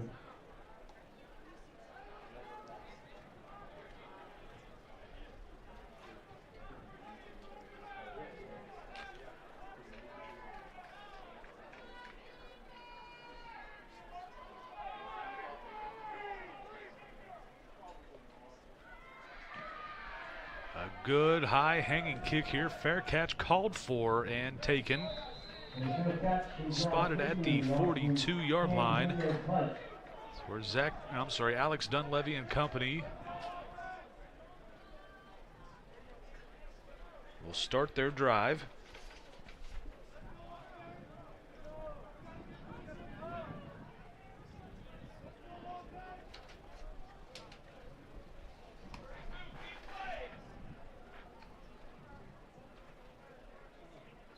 Now there's a new quarterback in for West Liberty. Number 8, Levi Guion. A handoff up the middle. Gain of about 2 to bring up 2nd down and 8. Jaquan Reynolds, the ball carrier.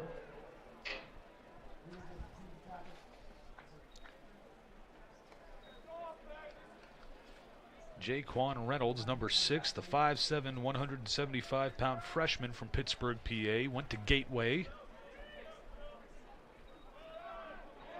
A good quarterback keep here. Gets to the 50, just a couple yards shy of the 1st down. Will bring up a 3rd and 2.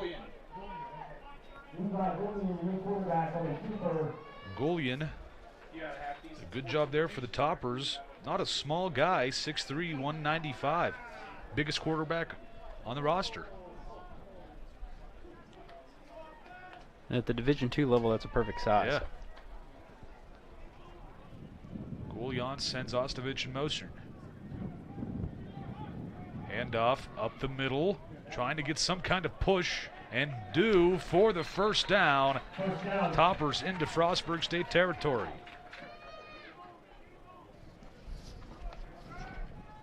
And Reynolds with a good carry.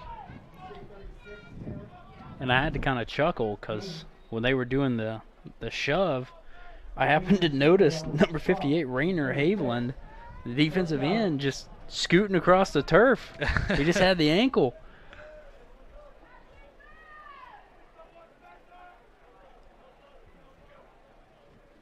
Goulian play action, tries to throw the slant just out of the reach of the intended receiver. Vernon settles. Go to 2nd down and 10.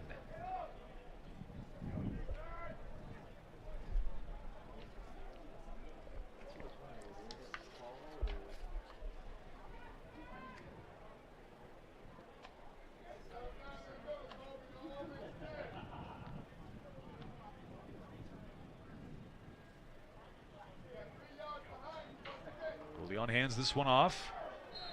Quickly brought down as Reynolds. Gain of just 1. Third down. It'll bring up 3rd and 9. When you are named.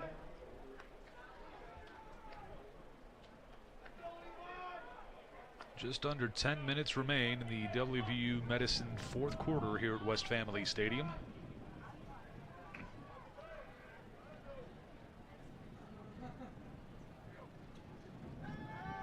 Goulion left side, fires this one, almost picked off. And that'll bring up 4th down. Mike Gray, the third, the senior defensive back for Frostburg State, almost picked up the interception.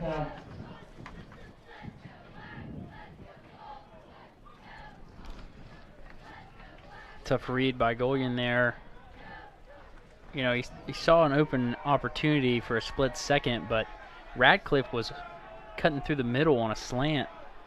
Probably been the better opportunity, but I know, like, during the time of play, it's not as easy. Goulion hit as he threw. Pass almost caught by Settles, but it was almost intercepted as well. That'll be a turnover on downs. Frostburg offense will take over with 9:28 remaining in the 4th quarter.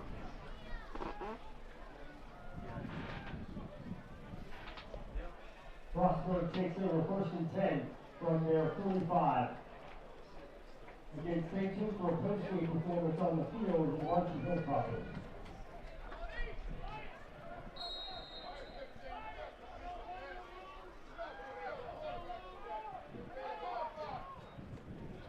A handoff up the middle, gain of about 2. It'll bring up 2nd down and 8. As Frostburg is getting close to midfield.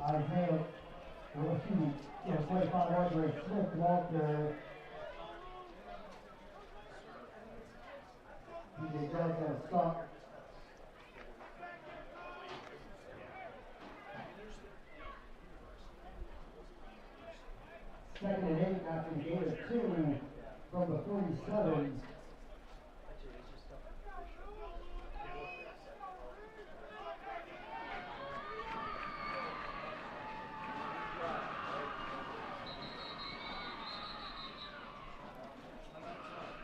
Whistles blow. And Frostburg will take a timeout.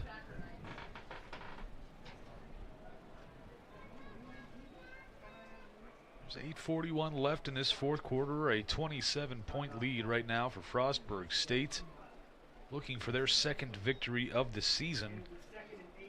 They won last week against Millersville at home. Pretty good game there, 23-6. Their defense stepped up. The Toppers putting up some points in that first half. Thought, compared to last week, what Frostburg was able to do defensively, that the Toppers might have a pretty good chance in this one. But Frostburg's offense has kind of taken over, putting up a 50-burger so far.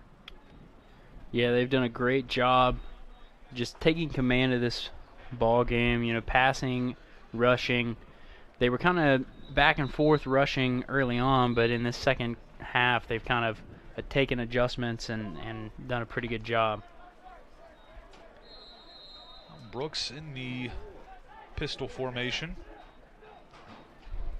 Gonna hand this one off, left side. Andre Smith gets a short gain. Give him 1. It'll bring up 3rd down and 7. Andre Smith, ball carrier.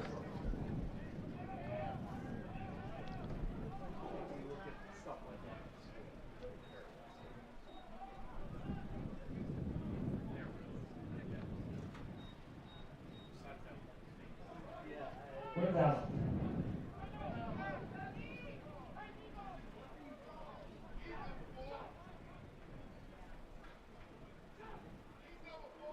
Brooks play action, going to dump this one off. Topper defense is there. Can't make the initial tackle, but eventually do to force a 4th down.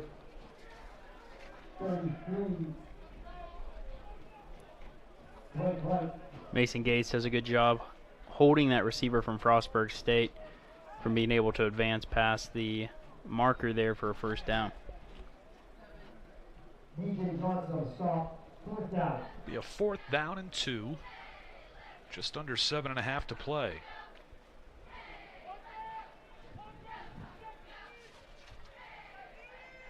Brooks with Smith lined up behind him in the pistol.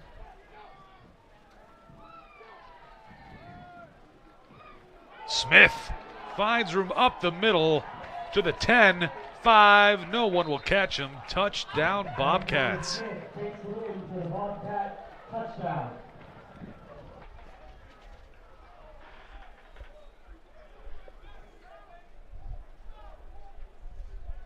56-23 with just over 7 minutes to play in this 4th quarter. Frostburg is looking to get their first victory in the Mountain East Conference schedule. It's the Toppers' first conference game as well.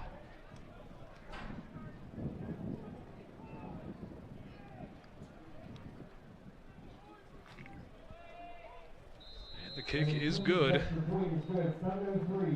58-23, 7:03 remaining in a WVU Medicine 4th quarter. We will be right back for more on the Mountain East Conference Digital Network on Topper Station. My name is Ron Sismondo. I'm an orthopedic sports medicine surgeon at WVU Medicine Wheeling Hospital. So my goal is to never try to take you out of whatever you want to do. I'm not there to pull them off the field. Like, I'm not there to tell you, like, you can't go golfing or you can't do what you love doing, what you enjoy doing. My goal is to make sure that you're able to continue to do it and do it as best as you possibly can. You want to be out there. That's something that's important to you. That's part of your life.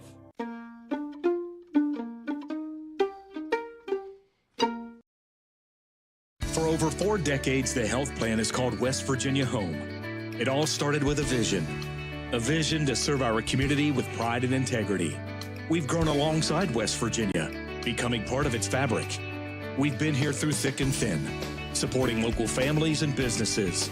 Because at the health plan, we don't just work here, we live here. Proudly serving West Virginia since 1979. Your trusted partner in the community, the health plan, here for you. And welcome back to West Family Stadium. Frostburg State enjoying a 57-23 lead over the Hilltoppers. Back deep to return. The kickoff will be Josh Figney and Jamichael Ratliff.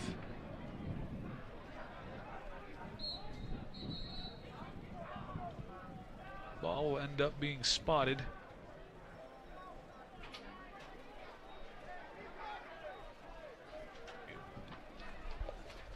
About the 30, or right around the 30, I believe.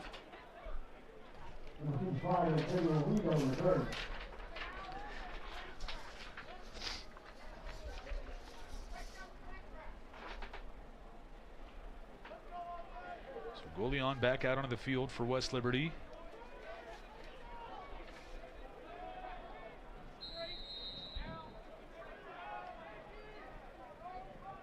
Levi Goulion comes from Piketon, Ohio, by way of Alderson Broadus. Now there's some talking in the backfield.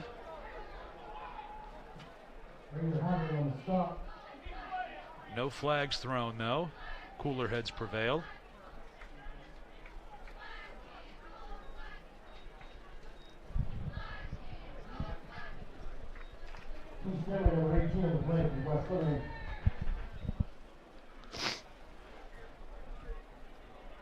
Goulion will line up under center again. We've seen that a handful of times in this game today. Not normal for West Liberty quarterbacks. Very much pistol and shotgun snaps, but gonna roll out, throw this one to Balgo. Tries to punish a couple tacklers before they bring him down. But it'll bring up a 3rd and about 8. Just about now, just under 6 minutes left in this ball game.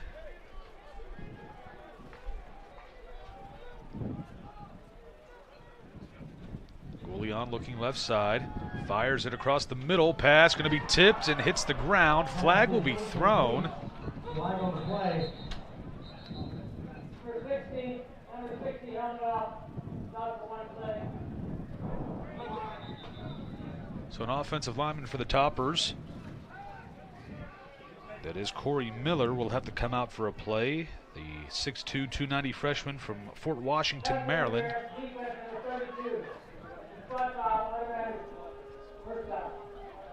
And they call pass interference on the defense of Frostburg. Will Burns, a 5'8" sophomore from Columbia, Maryland. So line up a first down for the Toppers.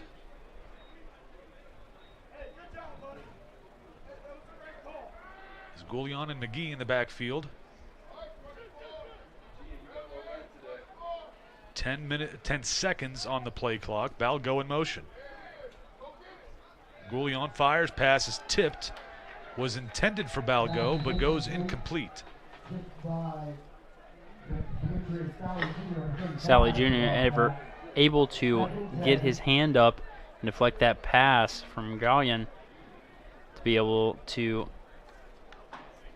basically not allow West Liberty to go any further. Second down and 10, 5.5 to play in this final frame.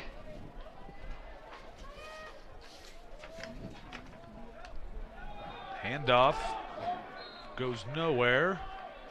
Might be a loss of yardage, so bring up third down and 11. The Toppers are on their third quarterback and also their third tailback of the ball game as well, maybe even fourth tailback.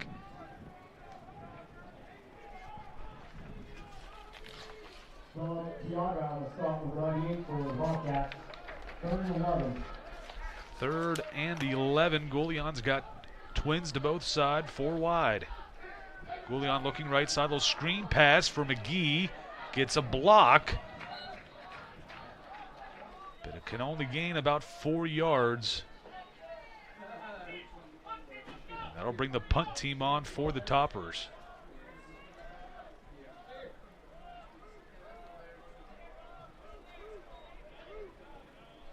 Pass complete to McGee. Tackled by Tiaga, fourth down. The Toppers only have 10 on the field right now. There they get 11. DJ Johnson on the punt.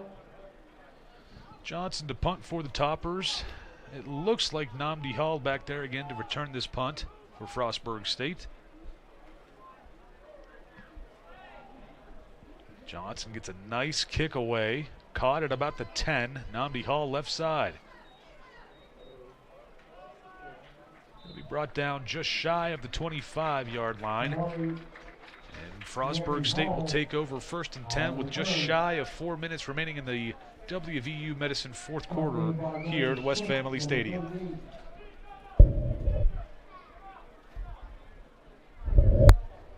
Well, the Toppers were hoping for better than this. That'll end up being 0-3 after this ball game.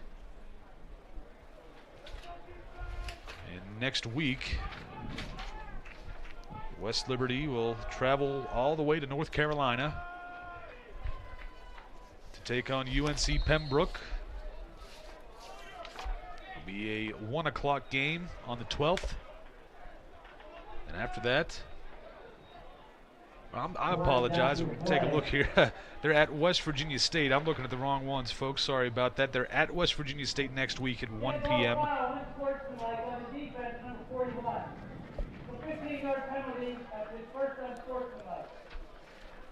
Trent Crawford called for the unsportsmanlike, but next week the Toppers travel to West Virginia State. It'll be the 21st. That game will be at 1 p.m. The following week after that, the 28th, will be a bye week. And then the next time the Toppers will be home will be Concord on October 5th at 1 p.m. here at West Family Stadium.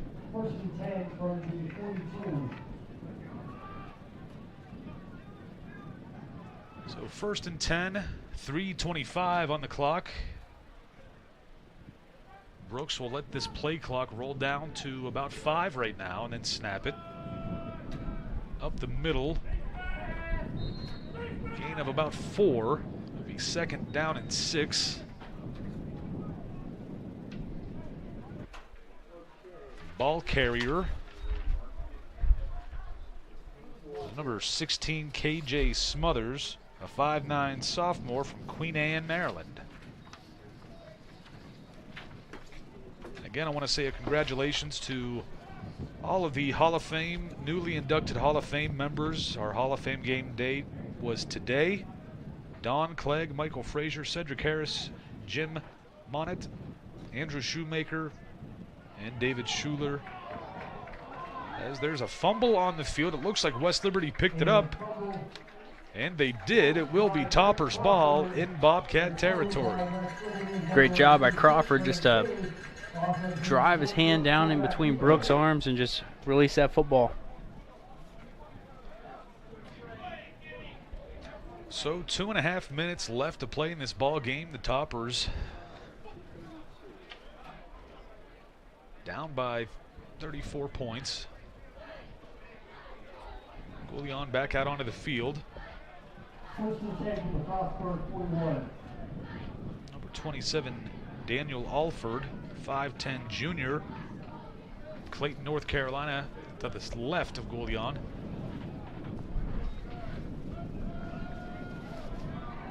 Rolling, firing deep down the field. Flag is thrown. Pass is going to be picked off, though. We'll see what the flag is to determine whether or not this is an interception.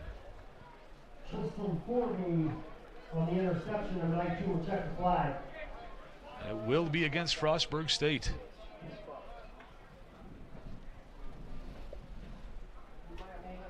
Oh, defense number 32. And our penalty, automatic first down.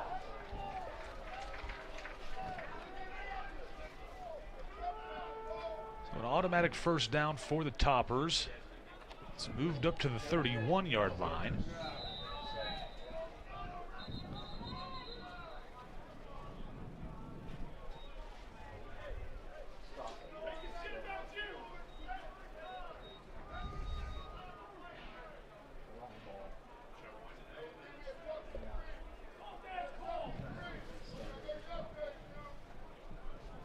We got a new football in the game. Pistol formation. Gonna hand this one off up the middle. Gain of about 2 for Alford.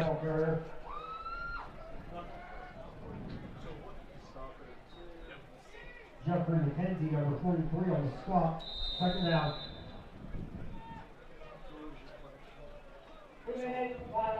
And the 2-minute warning has hit here in the 4th quarter. We will take a break and be right back at the end of this ball game on the Mountain East Conference Digital Network and Topper Station.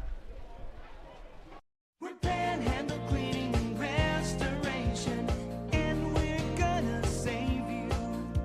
We've got it down to a science, an absolute state of art. We do it all, restoration, cleaning, and reconstruction. When disaster strikes, just pick up the phone. We're Panhandle Cleaning and Restoration, and we're gonna save you.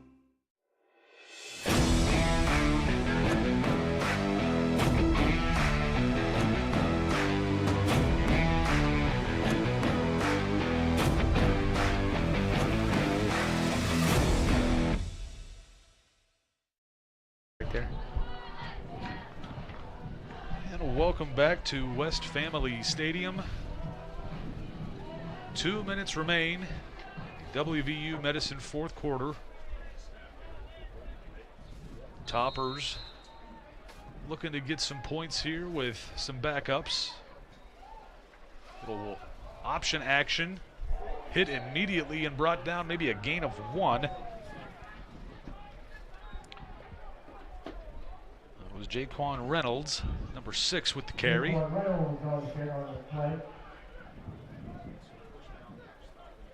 So it brings up 3rd and 7.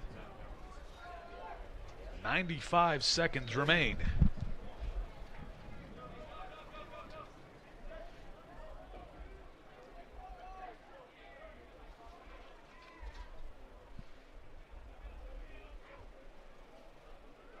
Goulion rolling right, fires this one. Line drive incomplete. That'll bring up 4th down.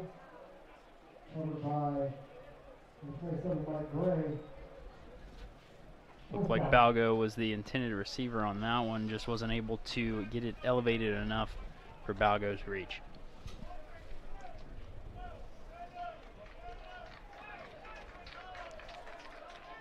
So this could be the final offensive play of the game for the Toppers if they can't convert.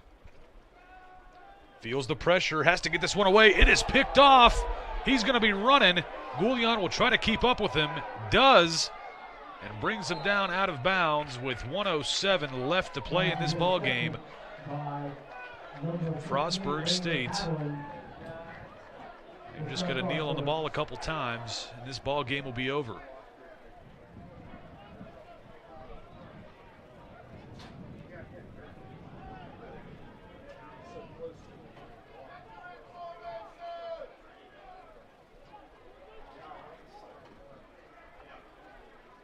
We'll see what Frostburg does here. I would assume they'll take a knee, but this is college football.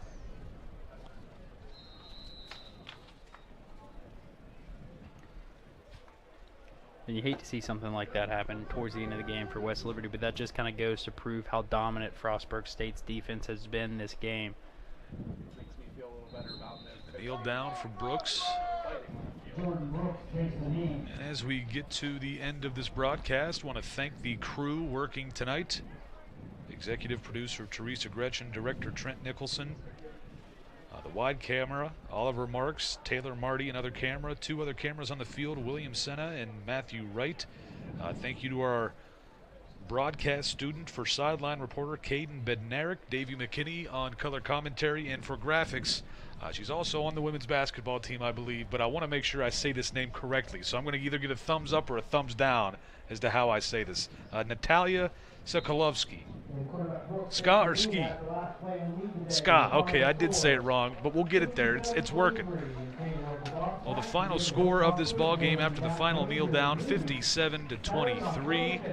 Frostburg State now 2-0 on the season, 1-0 in Mountain East Conference play. The Toppers 0-3 to start the year, and they go on the road for the first time next week. They're 0-1 in Mountain East Conference play as well. Again, folks, if you want to tune in next week, they'll be at West Virginia State on the 21st at 1 p.m. Then the next time they are home will be October 5th against Concord here at West Family Stadium at 1 p.m. Davey, final thoughts on the ball game? I thought in the first half, offensively, we looked a lot better than what we have been. Run game exploded. Passing game also was working here and there.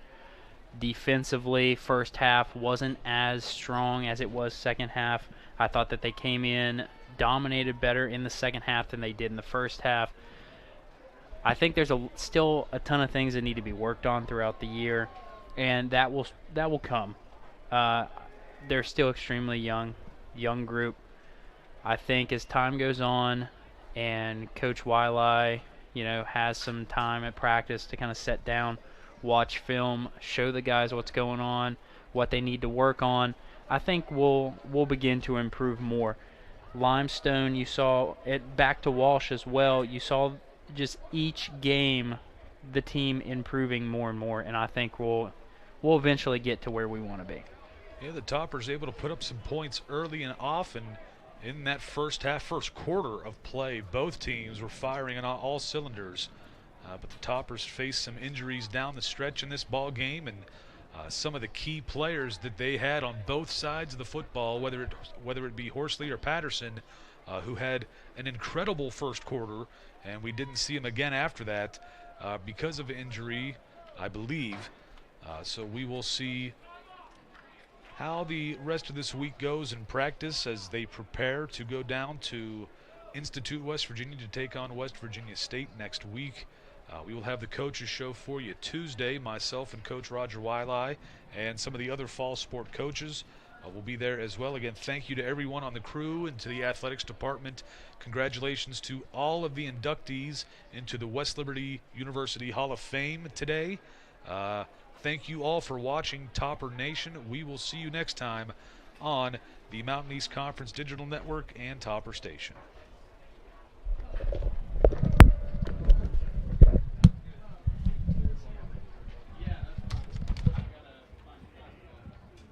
Where are you going? The store in West Liberty. The store is open 7 days a week with daily lunch specials, hot food and cold sandwiches, Patsy's Pizza, and a wide selection of chips, pop, and other snacks, as well as household goods and hygiene products. We've also got a wide selection of beer and an ATM. Stop on in and check out the store, located at the top of the hill in the town of West Liberty, a proud supporter of Hilltopper Athletics.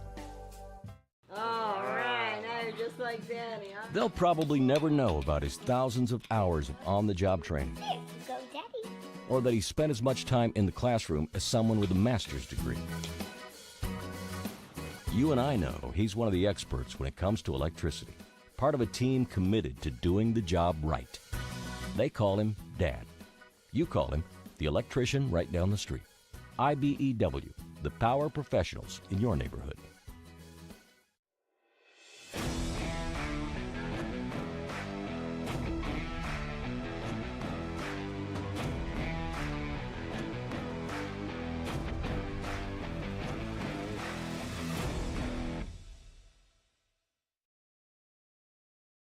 West Liberty hosts Frostburg State in this MEC opener. The WVU Medicine Series history is this is the Our team at Belmont Savings Bank stands out in the mortgage industry because we care about our customers. My first-time home buyers, my younger people, I try to treat them like my children, like I would want my children to be treated. And the minute when those keys slide across the table to those owners, it goes from becoming a house to becoming their home. We call Ohio Valley home. Our motto is, how may we help you today? When you're working with a community bank, our main focus is the community. We're Panhandle Cleaning and Restoration, and we're gonna save you. We've got it down to a science, an absolute state of art. We do it all, restoration, cleaning, and reconstruction. When disaster strikes, just pick up the phone. We're Panhandle Cleaning and Restoration, and we're gonna save you. My name is Mike Scheel, and I'm an orthopedic surgeon with WVU Medicine at Reynolds Memorial Hospital. So we have a unique opportunity here at Reynolds to work with the ROSA surgical robot. The results have been amazing. We can really predict what your alignment is going to be, what your tracking is going to be, what your range of motion is going to look like before we ever cut you. The results for patients have been outstanding. Does Main Street Bank mean to you? Well, Main Street has extended hours every business day. Their new checking and savings accounts are really good. The balance requirement is very low. And they have online bill pay and debit cards right away. Plus, they have great service, higher interest. That's money in the bank. The right bank. Open your checking and savings account at Main Street Bank. You deserve a bank this good. From the long-lasting and reliable heating and cooling systems we send out the door, to the friendly and knowledgeable dealers who go the extra mile. With a no-hassle replacement limited warranty, you can trust day and night to deliver outstanding service and performance, keeping you a step ahead with advanced technology and exceptional comfort. To find a day and night dealer, visit dayandnightcomfort.com. Looking for a reason to try the new $5 meal deal at McDonald's? Here's 1, 2, 3, 4, and the price makes 5. So much. That's everything you get with the new $5 meal deal at McDonald's. This is the first time the Toppers hit the field this season for a daytime game, with the sky being partly cloudy and the temperature high of 87. The heat may be challenging for these two teams. The wind speed could pose problems for the kicking game, with winds out of the east-southeast at 5 to 10 miles per hour. I'm Caden Bednarik. Disasters happen. Pick the team that takes care of them all. Powered by offices in Wheeling, Morgantown, and Pittsburgh, Panhandle Cleaning and Restoration is ready to handle any size emergency at a moment's notice. We have the right people, knowledge, and equipment to respond 24 hours a day. I'm Roger Wiley. When disaster strikes your home or business, tell your insurance provider you prefer the restoration company the Hilltoppers call, Panhandle Cleaning and Restoration. For over 4 decades, the health plan is called West Virginia Home. It all started with a vision to serve our community with pride and integrity. We've grown alongside West Virginia, becoming part of its fabric. We've been here through thick and thin, supporting local families and businesses. Because at the health plan, we don't just work here, we live here. Proudly serving West Virginia since 1979. Your trusted partner in the community, the health plan. Here for you.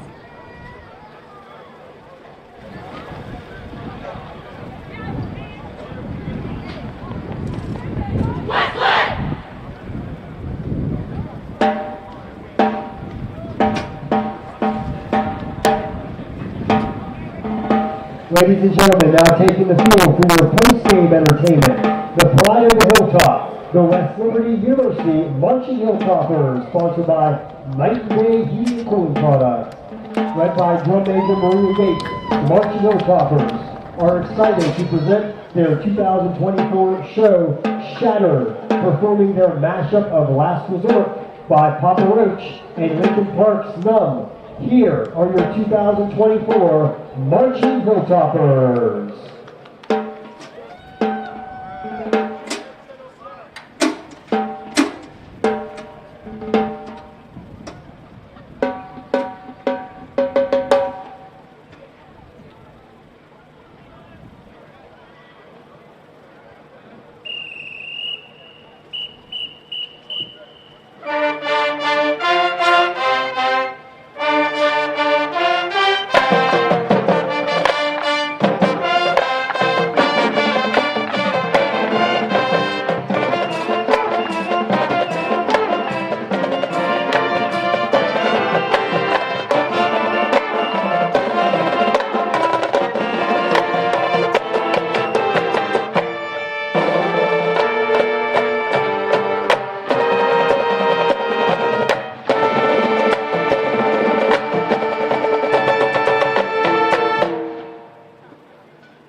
Ladies and gentlemen, before the Marching Hilltoppers close out their performance, they would like to thank you for sticking around post-game to hear their performance. Now, the Marching Hilltoppers will close out today's show by featuring the Marching Hilltopper Auxiliary. Sit back, relax, and enjoy Evanston's Bring Me to Life and Green Day's Boulevard of Broken Dreams.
direction of Director of Bands, Dr. Alvin Simpson.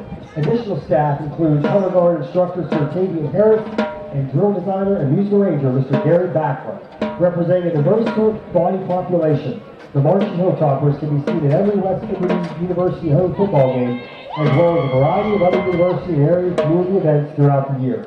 The members and staff of the Marching Hilltoppers would like to take a moment and thank all donors and area businesses who also continue to support the Marching Hilltoppers and West Liberty Band program